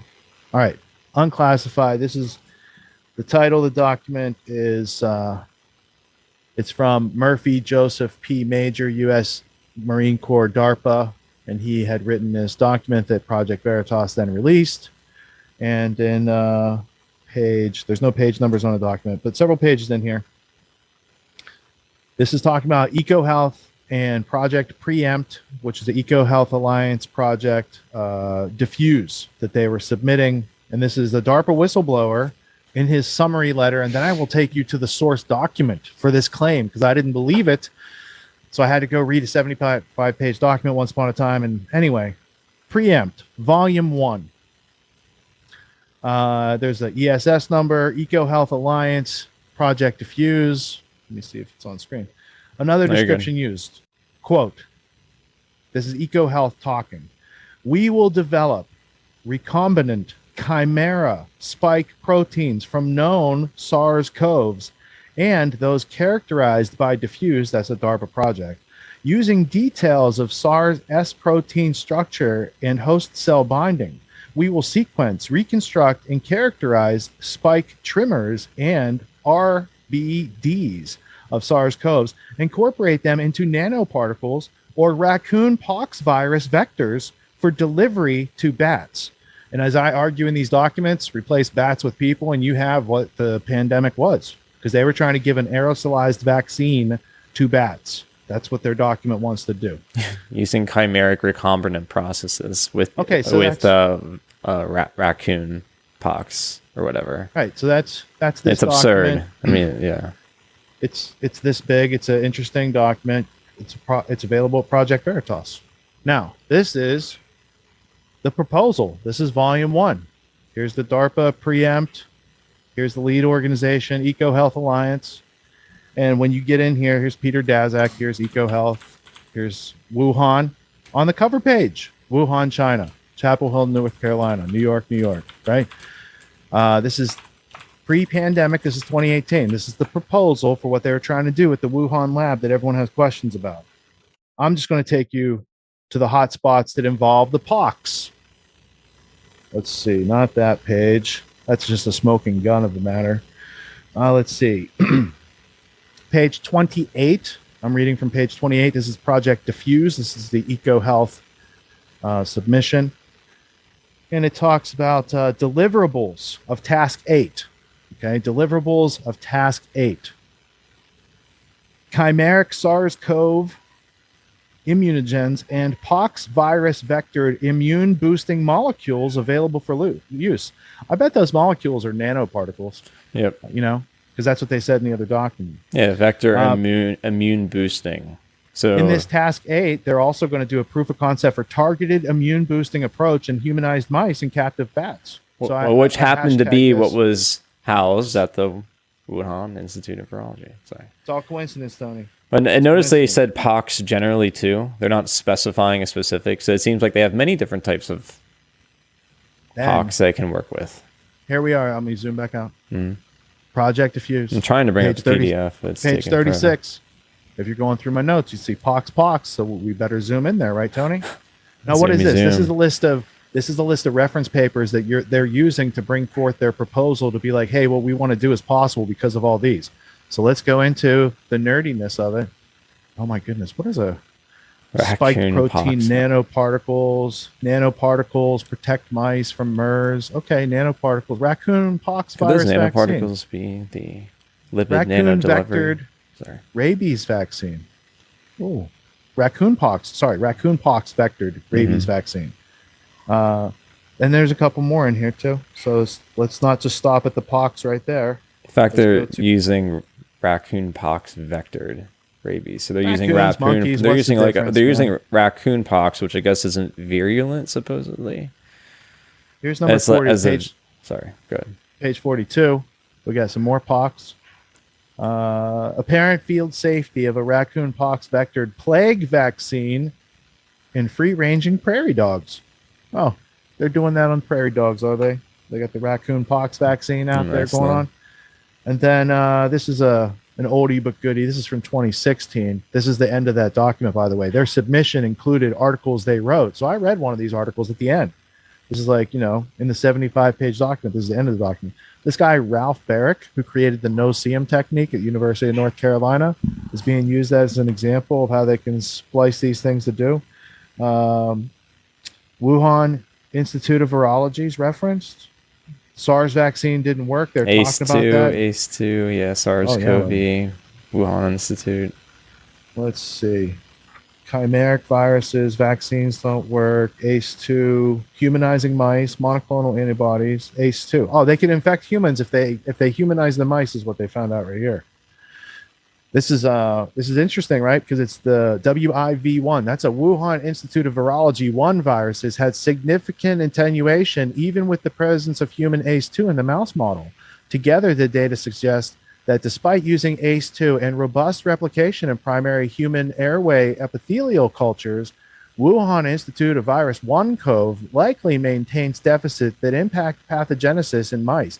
Therefore, Wuhan Institute of Virology 1 medicated infection may have diminished epidemic potential in humans relative to SARS-CoV-2. You know what that meant, Tony? They had to go to Wuhan Institute of Virology 2 because this didn't do the thing they wanted to do, right? It diminished epidemic potential. That's not what they're looking for. They're looking to create epidemic potential in these documents. So it's an interesting, trail that when you go to try to find, are they talking about pox? Yep, they're talking about pox. Are they talking about monkeypox? I haven't seen the paperwork yet that Wuhan Institute of Virology was working on the monkeypox, but there's lots of claims out there. I'm just saying they're working on raccoon pox all over. The only thing you can attribute to the Wuhan Institute of Virology right now with monkeypox is just coming up with like part of the genetic sequence for production for the PCR for the testing for monkeypox. That's it that I'm aware of, but not researching monkeypox itself. Sorry, I didn't turn my camera on, but yeah. Anyway, I'm sure it's all just coincidences. Let's see. There's any pox over here? Just real quick. Pox. Now, this is all how they did the other thing. Right? But, yeah. Documents are interesting when you read them like this. But on with the show. We can't look at, DARPA documents. You can't know about reality, Rich? Can't know about the types of proposals that are out there. Don't look at DARPA whistleblowers from the U.S. Marine Corps. Definitely don't read those things. These are proposed to DARPA. I'm sure it's not newsworthy. It's the Save Bats, bat aerosolized vaccine. Chimeric processes. It wasn't an advertisement for William Dalrymple's The Company Quartet set of books. I just had this over here holding up the stack of documents that goes on top of this. That's how it looks like that. All right. So I would like to go to Matt Walsh did a show a couple days Okay, ago. so they finish out the clip there, and they go into some other clips, and there's some other interesting information that they cover in that episode 90 of the Grand Theft World podcast, and that just came out on Sunday, July 24th, and at hour number 4, let's see, I had this somewhere, at like hour number 4.5, somewhere around there. Let's see. See, I wasn't prepared with the clip, but the document that Tony was just talking about with the only evidence is that they were making PCR tests that actually shows that they were using genetically sequenced monkeypox viruses to target with PCR test, and that article will cover perhaps more in the next episode, but it's called The Efficient Assembly of Large Fragment of Monkeypox Virus Genome as qPCR Template Using Dual Selection-Based Transformation Associated Recombination from pubmed.ncbi.nlm.nih.gov.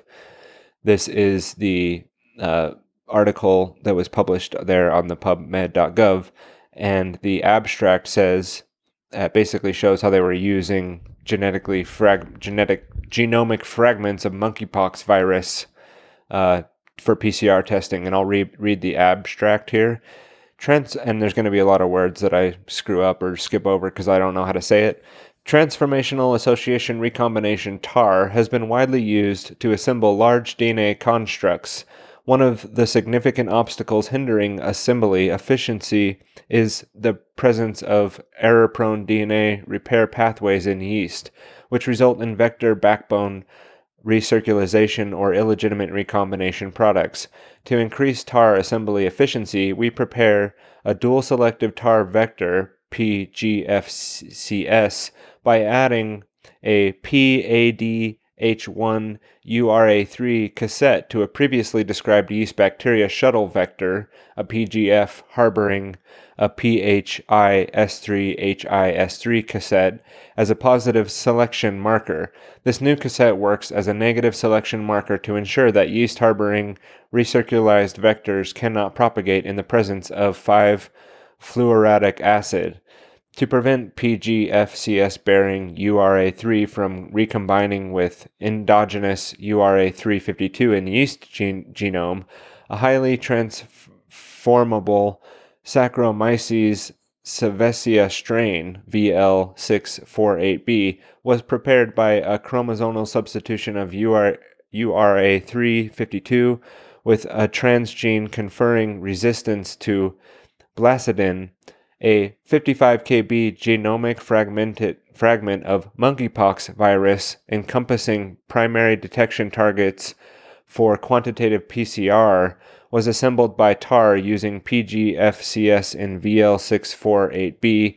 The PGFCS mediated TAR assembly showed a 0 rate of vector recirculation and an average correct assembly yield of 79%, indicating that the dual selection strategy provides an efficient approach to optimizing TAR assembly.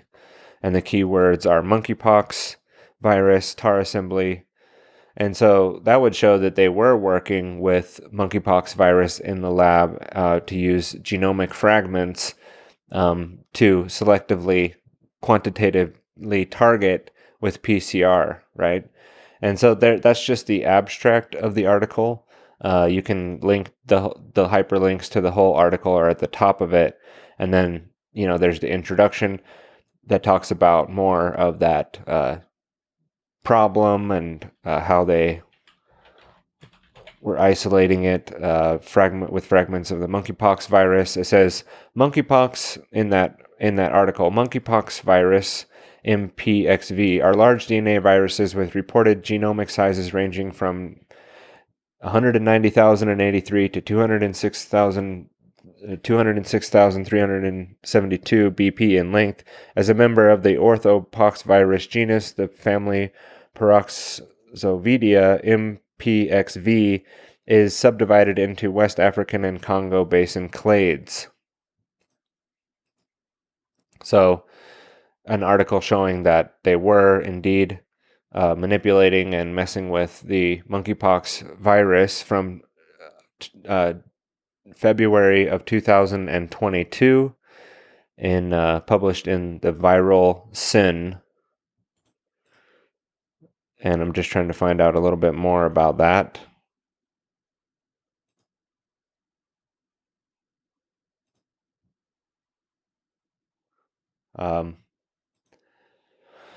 So there's more evidence to be had. That ends the section on the grammar that I want to go into on monkeypox for now.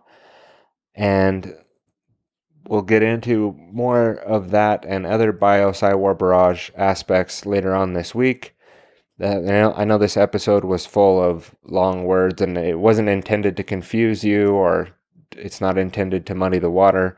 The intention was to get some more grammar down on, the threat of monkeypox, how the government has been worried about that being used as a biological agent, that they have been doing tests against it to identify it with PCR in the lab. And we need to do more research and more uncovering on that. As more evidence comes out, we'll cover it in the Bio-PsyWar. But now, like I said, we're going to shift gears. We're going to move into a different topic in the Bio-PsyWar Barrage. And we're going to jump into that FAOI presentation, the Freedom of Information Act release from the Public Health and Medical Professionals for Transparency that the Sonia Elahi is going to cover here in the clip, and we're going to let her do her presentation on that she did on the session 114 called the Inverse Principle from the Coronavirus Investigation Committee, and hear more about the studies and the papers and the research documents that the FDA used to approve the emergency medical use authorization for the Pfizer vaccinations. And if there were anything in there that was concerning or anything that we needed to be aware of beforehand, that now that everybody's jabbed with these things and not going to go back and look at the information, most people are in cognitive dissonance. They're not going to go do any research on something they've already decided to commit to. That most of them probably don't even know that it's mRNA vaccine gene therapy that they redefined. Like I said that earlier in 2018, redefining the meaning of vaccine to include mRNA technologies, which is a gene therapy, which goes in and creates the spike protein in your body, and it spreads all around. We heard previously from the Pfizer whistleblower guy. I forget his name. It's let's see. I had it in the show notes here.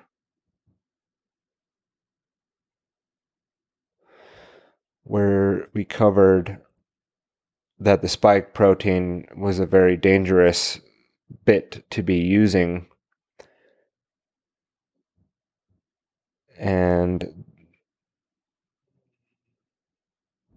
I was just trying to locate where I had put that in the Bio-PsyWar Barrage. That was, I believe, part 2. And it was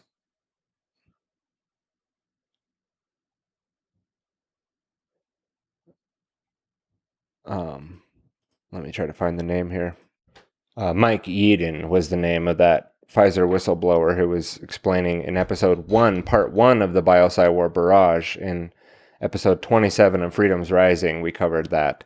So anyway, we're going to get into these Pfizer documents. That's going to close us out today on the episode, and we'll be back with more Bio-PsyWar Barrage soon. I do have an upcoming camping trip planned with the family where we're going to go to Jackalope Freedom Festival here in the first 2 weeks of August. We're going to be there from the 1st through the 7th about. So that's when we'll be up there, but it goes on for the first 2 weeks of August, and we'll be up there representing Freedom's Rising. If you are there and you come by, you can look for the Freedom's Rising banner. I had one made. I just got it yesterday, actually, and we'll hang that up so you can, if you recognize the Freedom's Rising thing, come say hi. Come let me know that you're a listener, and it's always good to talk to people out in the field that have good feedback, or even just want to chat and say hi. And will be out there at Jackalope Freedom Festival. Again, you can find more information about that in the show notes as well, about the Freedom Festival that's going on. And if you're able to come, it's in near Heber, Arizona, again, from August 4th through 14th. If you're interested in going, I know it's kind of last minute, but some people have the ability to go and do things like that last minute. There's 2 full weeks where you can come by on a weekend and just hang out.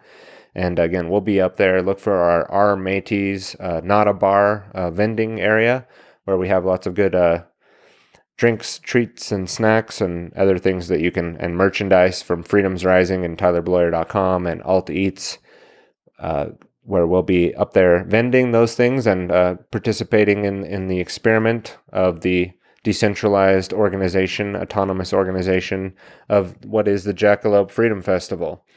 So I'm going to get into this clip here. Thank you guys for tuning in. It's about 35 minutes and then the episode will close out. So I appreciate you for listening, and we'll talk to you next time. Sonia Elijah, she was with us in the last session. Yeah, was it the last or the one before that? Hi, Sonia. How are you doing? Hi, Rainer. Hi, Vivian. I'm good. How are you? Pretty good. Even the weather is good. Yeah, well, it's cooled down in the UK a bit, so... Yeah, it's cooled down a little here. I think it even started to rain this morning, but and there's going to be more rain predicted for tomorrow and the day after tomorrow, I believe. But it's still pretty hot. This is summer, you know? Everybody keeps saying, oh my God, it's global warming. Not really. It's summer. Exactly. I had prepared for you and your the viewers some slides to what I'm going to be discussing my investigative report on the Pfizer documents. Is it okay that I go ahead and share the screen? So I'm just going to do that. Let me briefly, just to remind our viewers who you are, give them a little bit of background. You have a background in economics. You're a former BBC researcher. Your analysis of the Pfizer COVID vaccine safety report received worldwide attention. And that's because since December of 2021, I believe, you have investigated and analyzed the Pfizer trial documents that were released by court order. And you have single-handedly, it's not just 10 or 20 or 100 pages, you've single-handedly gone through thousands of pages of documents and discovered many anomalies that speak to fraud. You have written 4 in-depth investigative reports for Trial Site News, and an interview of you by an Australian media company regarding your first report went viral on YouTube, over 1.4 million views in 3 days just before YouTube banned you. This is what they always do. This is their knee-jerk reaction. But of course, it can't keep us from speaking the truth. Yeah, go ahead. It's this is about the Pfizer documents. This is what we've been waiting for. Great.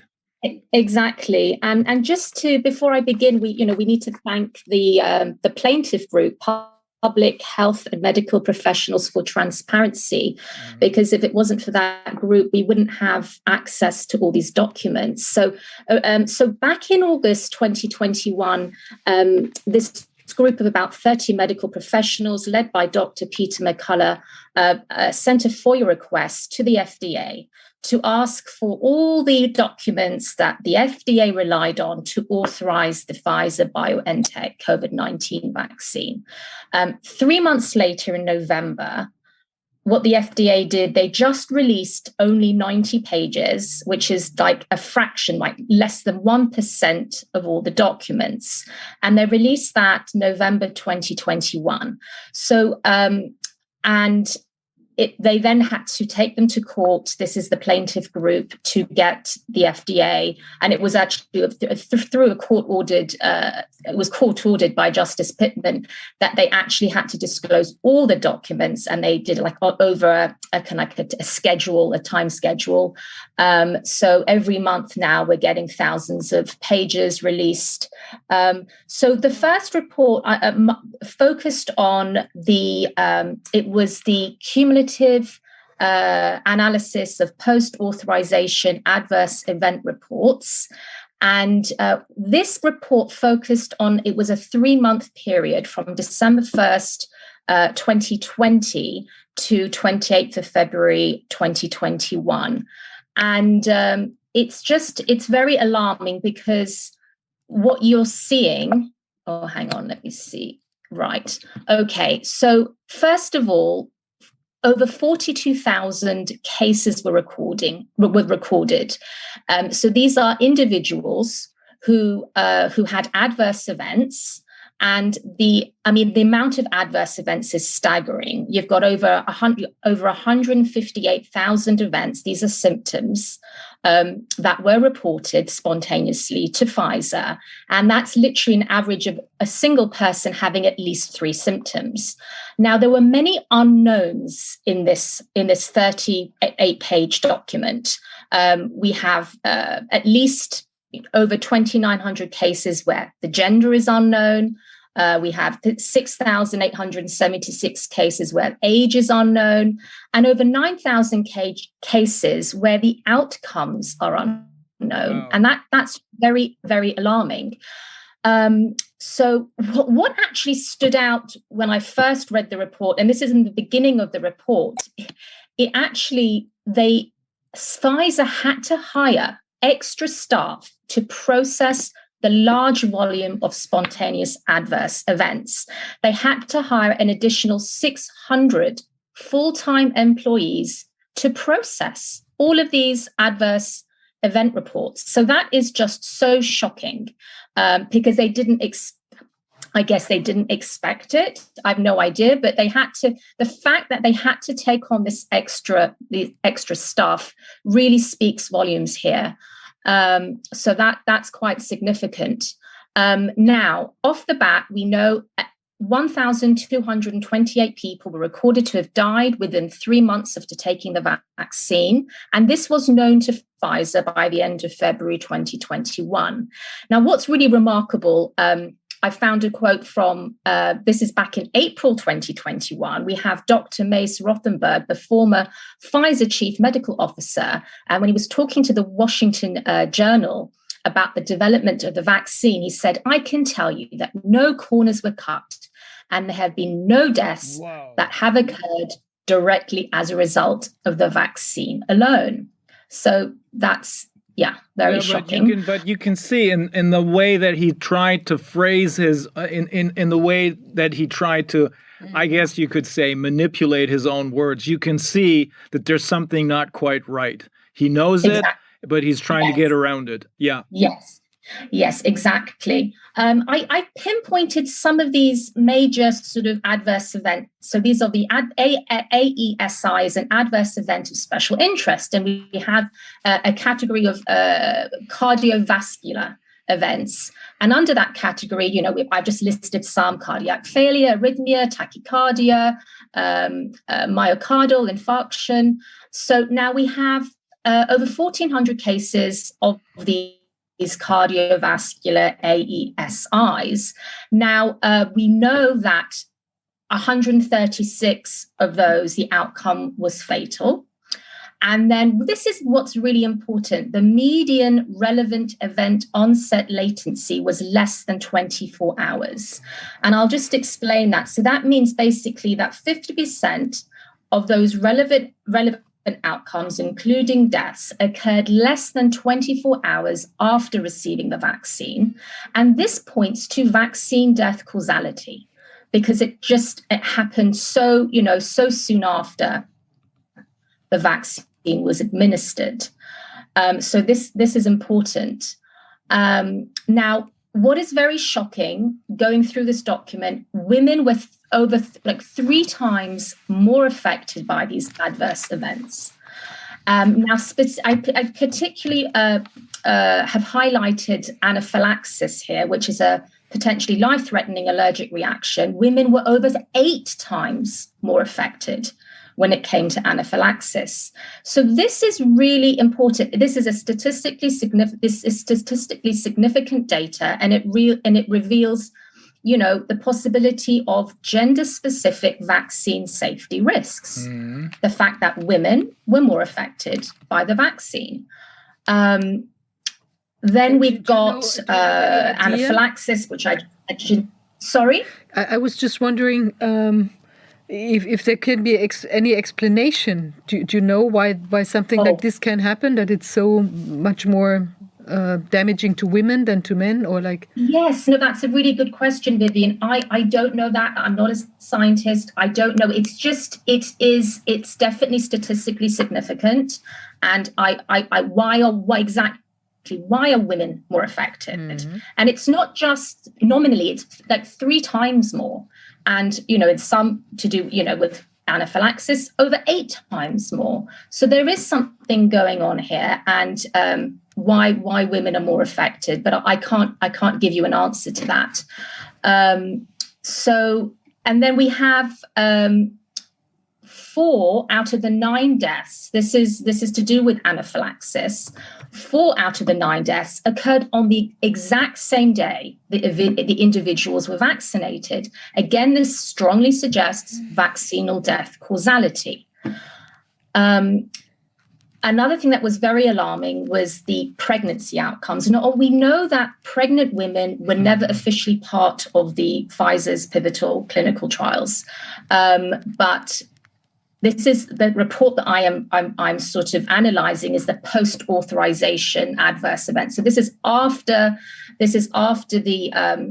EUA was given, and so we know that this is very alarming. 270 pregnancies. Out of those pregnancies, 23 was spontaneous abortion. That means miscarriage. We have premature birth with neonatal death, spontaneous abortion with intrauterine death, 2 each, spontaneous abortion with neonatal death, and normal outcome, 1 each. But what is very shocking, so this is out of the 270, no outcome was provided for 238 of those pregnancies. So, they were simply not followed up, which is just so shocking given that, we have the CDC and many health agencies around the world saying, it's perfectly safe for pregnant women to have the vaccine. Right. Now, at the end of this report, it's very interesting. There was an appendix and 8 pages in this appendix, and it was just listing all of the AESIs. And that's just very, very shocking. 8 pages of it, and spotted sprinkled everywhere within this report. You have Pfizer's conclusion. This cumulative case review does not raise any new safety issues. Surveillance will continue. And that's sort of sprinkled throughout this report. So that was my first report that I wrote. I'm going swiftly on to I looked at now the case report forms, and these. I think these are the data that Naomi Wolf referred to when she said, "I'm sorry, but I have to inform you that we're witnessing a genocide." Right. Mm-hmm. Yes. I mean, Naomi Wolf. Yes, she's got into it with her team. I think she has many people, dozens of people who help her go through this. I've single-handedly done this starting from last December. But these case report forms are so important when it comes to clinical trial research. They capture standardized clinical data from each patient, which includes these adverse events, and they play a very important role in pharmacovigilance. So these sort of thousands of pages of case report forms were dumped around March 1st. And I just have prepared some slides for you. And I've just sort of done some snapshots just because it's easier for people to see it this way. So what I found was there was many case report forms where you have missing SAE numbers. SAE means serious adverse event. So these SAE numbers were missing, and I've just sort of highlighted a few. I also would like to point out that if you see at the top right, can you see site name? And it has in brackets 1128, and it says Ventavia Research Group. Now, if you know, Ventavia was, there was a lot of scandal attached to Ventavia. Yeah. I've personally interviewed Brooke Jackson, who is the former regional director she managed some of the Ventavia trial sites, and she's obviously, she's as a whistleblower. Ventavia was the subcontractor used by Pfizer to run their clinical trials. So we have, and she obviously, she spoke about, their gross incompetence, poor laboratory management. They put patient safety at risk. She pointed to fraud. So you have, so it's very interesting that what I found obviously backs up what Ms. Jackson has claimed. So missing SAE numbers, we have missing barcodes on all the lab samples, which is, again, very alarming. And then you have a lot of inaccurate data entry. And all this really strongly speaks to, gross incompetence at a minimum. Huh. Now, what is interesting now, you have certain cases where the adverse event was actually COVID-19 related pneumonia. And what is interesting, it says here, potential COVID-19 related pneumonia should have triggered a COVID illness visit. So you have a trial investigator sort of inputting this data and sort of querying it. So it shows that the protocol was not being followed. Because obviously the COVID illness visit was not triggered. It didn't happen, and that's very alarming. So people who had these sort of COVID-19 related symptoms should have had a proper official COVID illness visit, and it should have been recorded. And there were special forms that needed to be filled in, and that didn't happen here. You have, I've put sort of MC meaning Mary Campbell. She's one of the investigators. So she opens a query saying, please update AE term, AE meaning adverse event term, to COVID pneumonia. So she's wanting it to be corrected, right? And then you have Jen Vasilio, JC, answering, site has not been made aware this event was COVID pneumonia, has no records that state COVID. Therefore, the term cannot be updated to such. So this is just shocking. They're just saying, no, it can't be because we have no record of it. But they haven't even followed their own protocol. And you have then the response, the query is then closed very swiftly. Because obviously, that response has they found it satisfactory. Again, very shocking. Here, which is just very alarming, you actually have a participant's death recorded before a COVID ill visit. I mean, that is just so shocking. So you have a lot of this going on with these case report forms, and it's just highly, highly alarming. Now, I was going through, again, these are thousands and thousands of pages. So, for example, I found one subject. Again, this is with Vantavia, and you have them having at least 3 adverse events, and it was all sort of connected with the kidney, impaired kidney function. Now, this subject had no prior history, because you have their medical history as well, logged in as well. So no prior medical history of any sort of impaired renal function. But all of a sudden, after 2 doses of the treatment, they suddenly develop kidney stones, severe hypokalemia, and then you have UTI. And but all of these events are not related to the study treatment. I mean, again, with a lot of these adverse events, that is the conclusion that these investigators write, that they sort of say this has got nothing to do. Right. So now this document, I just did actually very recently. So this was released July 1st. And this, I think, is a very damning document. It was over 3,600 pages. I went through nearly all of them. And it provides narrative comments on hundreds of trial subjects who, due to adverse events, which include death, pregnancy, COVID-19, or just no longer meeting the eligible criteria, were withdrawn from the trial. And so I focused on the trial subjects who were given the vaccine, not the placebo. And what is just so alarming, Rainer, is that for every adverse event, which includes death, Pfizer's stated opinion is always there was no reasonable possibility that it was related to the study intervention. So that's their sort of conclusion throughout. Now, I just pinpointed some of them. So we have, for example, this subject 1007 1101. So this person suffers from has a cardiac arrest that proves to be fatal. They have had two doses of the vaccine. You can see 30th of July and then on the 20th of August. Now they suffer from a cardiac arrest. And again, you have them writing it's just not related to the vaccine because it occurred 2 months after the last receipt of the study agent. So you have them writing that. You also, which is very alarming, you have it was unknown. This is in the narrative comments, but I've just sort of paraphrased. It was unknown if an autopsy was performed. So my question is, why was there no official follow-up, no inquiry into getting an autopsy performed?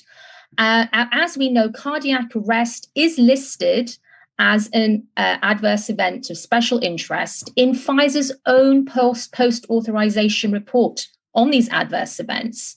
But, according to Pfizer and the investigator, it's got nothing to do with the vaccine because it happened 2 months later. So now we have a person who again, it's a death. So we know this outcome is death.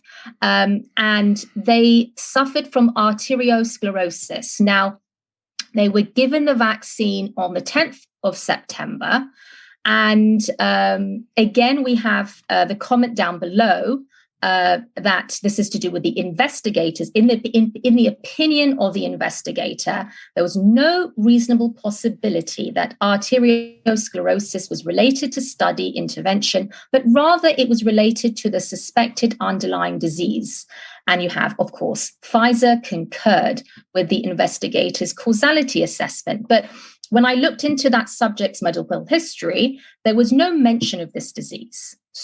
But according to Pfizer and the investigator, this disease it's an underlying disease that this patient had, and that's why they died. It's got nothing to do with the vaccine. Now, this is actually really critical. This next slide. Now, if you remember, back in December 10th, 2020, this was published in the New England Journal of Medicine. It was the Pfizer-funded report entitled Safety and Efficacy of the BNT162b2 mRNA COVID-19 vaccine. Now, in that report, it mentions only study mentions only 2 vaccine recipients who died. But I found a third death. I mean, this is really shocking. So this third death was never included in the official report that was published in the NEJM on the 10th of December. And so you have this individual who suffered so they were vaccinated on the 7th of October 2020, and they suffered from a syncope. And it was reported on the 26th of October that they were admitted to hospital because they fainted in the middle of the night. The subject was transferred to the ICU, and the subject died on the 11th of November. The cause of death reported as unknown. It was not reported if an autopsy was performed. And again, this is just so shocking. Per Pfizer, syncope most likely coincidental. So this is a third death officially. It was never included in their report. It's just been completely left out. I was just very shocked to discover this.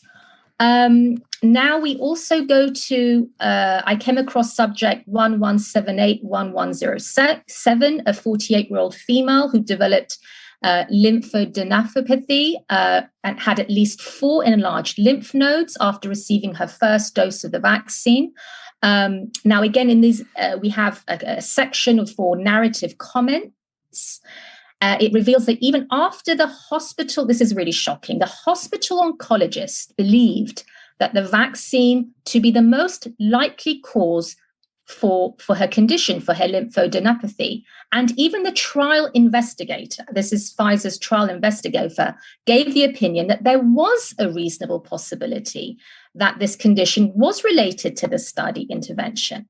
But what is just shocking is Pfizer did not concur. So even after the oncologist and the trial investigator was saying, well, there is a connection here, Pfizer did not agree. And that's the end. That's the end of the slides that I prepared. So I'm happy to answer any of your questions. Well, it seems to me that despite the fact that some people who have looked into this and have commented on what was released by court order, some of them may be, some people claim that many of them are, or some of them are alarmists. But if I look at the data you just showed us, there's nothing alarmist about it. We should be even more alarmed than these people are. One of the people who we spoke with is Karen Kingston. And she told us, and I explicitly asked her about, I think this was a trial involving children, toddlers between 6 months and 4 years old. And for some reason, just like the story you told us about how people seem to have been withdrawn from the study, I asked her about whether or not there is a possibility that some 2,000-something children who seem to have been withdrawn from the study died. And she said there is a possibility. Now, that may sound alarmist, but after hearing what you have told us, it could very well be true.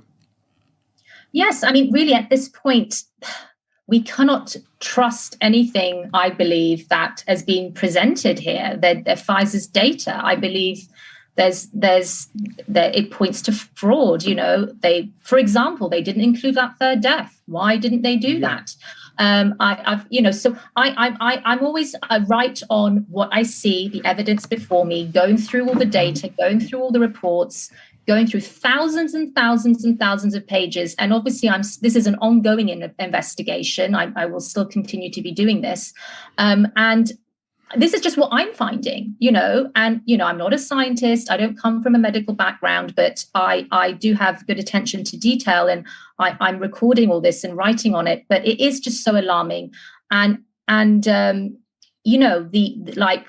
report that I mentioned with the lady with the enlarged lymph nodes, we know there was a study published in Cell that said that the vaccinal mRNA and the spike proteins, the vaccinal spike proteins, remained in the lymph nodes for at least up to 8 weeks.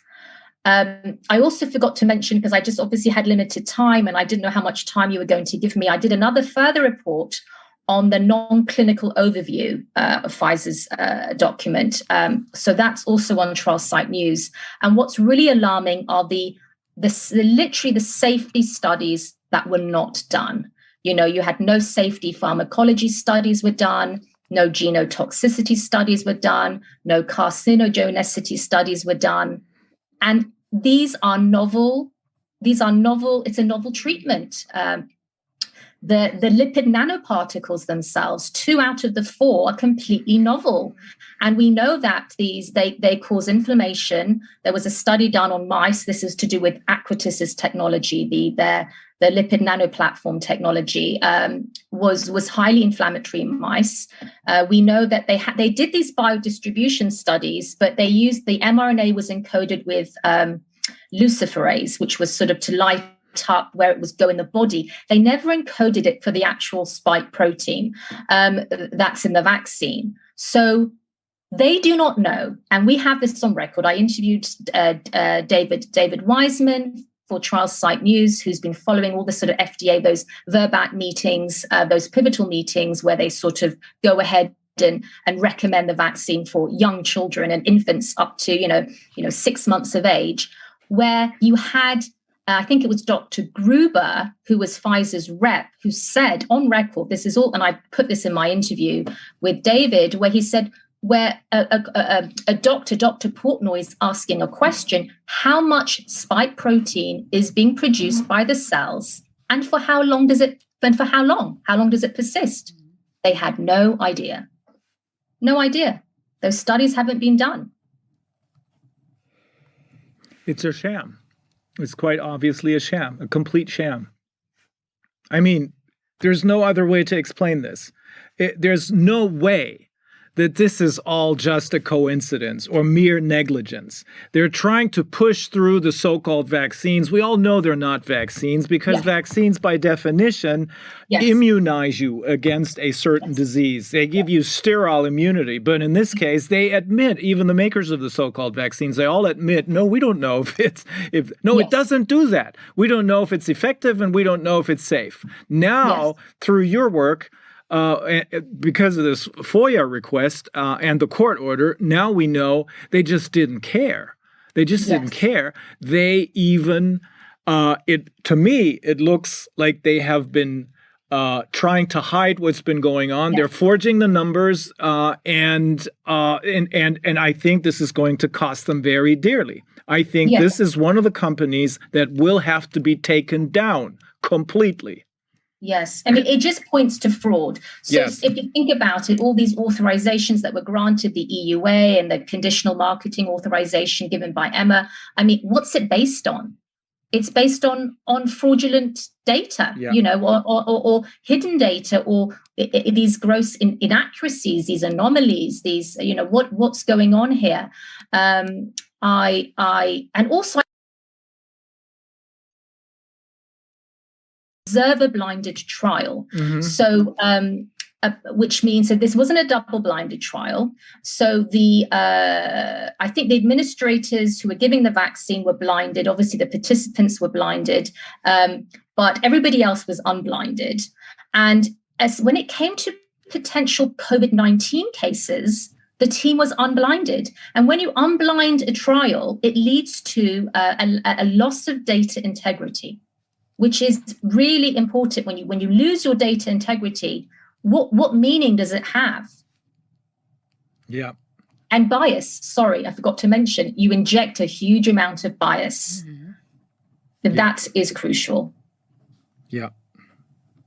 And you mentioning about these aren't vaccines. Yes, these are gene therapy products. If you look in the Security Exchange Commission filings for both Moderna and Pfizer, they themselves classify it as such, as a gene therapy product. If you look up the FDA definition, definition of a gene therapy product, it meets it. Yes, they know it. They know it. We know from the BioNTech, I don't know if it's BioNTech or Pfizer, but it doesn't make a difference. We know from their own papers that they didn't expect to get authorization for these drugs. It was only possible because they redefined the word vaccine.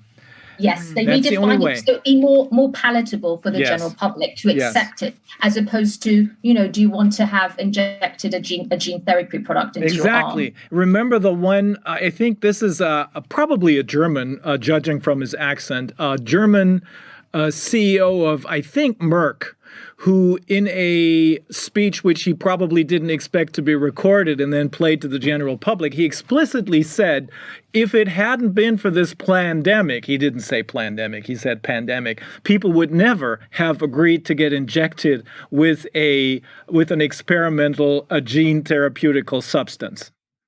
He explicitly said so. Yeah, absolutely.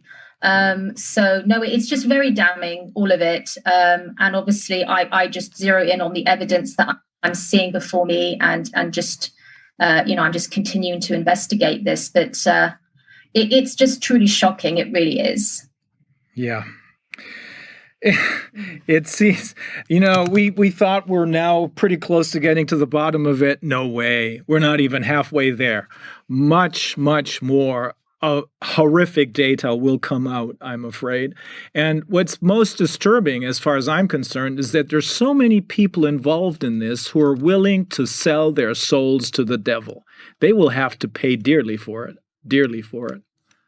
Yes, I mean, I just believe that the public have been fed lies. Of course. To me, that's what it points to. I don't come from an alarmist background. I speak very calmly. I speak on the facts, on evidence, but I do believe the public have been lied to. There's no other conclusion. If you take all the evidence, I like to say, if you take a totality of the evidence, there's no way that these people are acting negligently or that this is a coincidence. No way. Impossible. Any jury One of these days, there will be many juries. Any jury will find these people responsible beyond any reasonable doubt. I'm absolutely convinced. I hope so. And I just wanted to add, I mean, I interviewed Stephanie de Garay. This was quite a while ago. And I'm just saying she was part of the children's, the 12 to 15-year-old children's, the Pfizer trial for children. And, I interviewed Stephanie de Garay, who was the mother of Maddie de Garay. Maddie was the 12-year-old at the time who was life-altering adverse events because of the vaccine. And, they're completely, there were her symptoms, her case was put down to the child has anxiety or some stomach issues. So this is just the level of sliding things, sort of pushing them under the carpet, eliminating people out of the trial. And it's really, truly horrific. You mean the child who was sitting in a wheelchair has anxiety? Yeah, anxiety, stomach issues. Jesus Christ. We're coming for them. I hope so. It's like what they say, that someone had a necrosis in the leg and they said, oh, it's psychosomatic. I mean, how is that possible? It's so crazy. Yes, it's all in their head, right? Yeah. Wow. This is an ongoing investigation, you said. We would love to have to. I wouldn't want to hear you again, but I want to know what's going on. Even though it's really horrific, we must know what's going on. So we will be very happy to talk to you again. That's great. Thank you. Thanks for having me on. Thank you both. Thank you for taking the time. Thanks so much. Thank you, Sonia. Have a great weekend. Thank you, you too. Bye-bye. Bye-bye.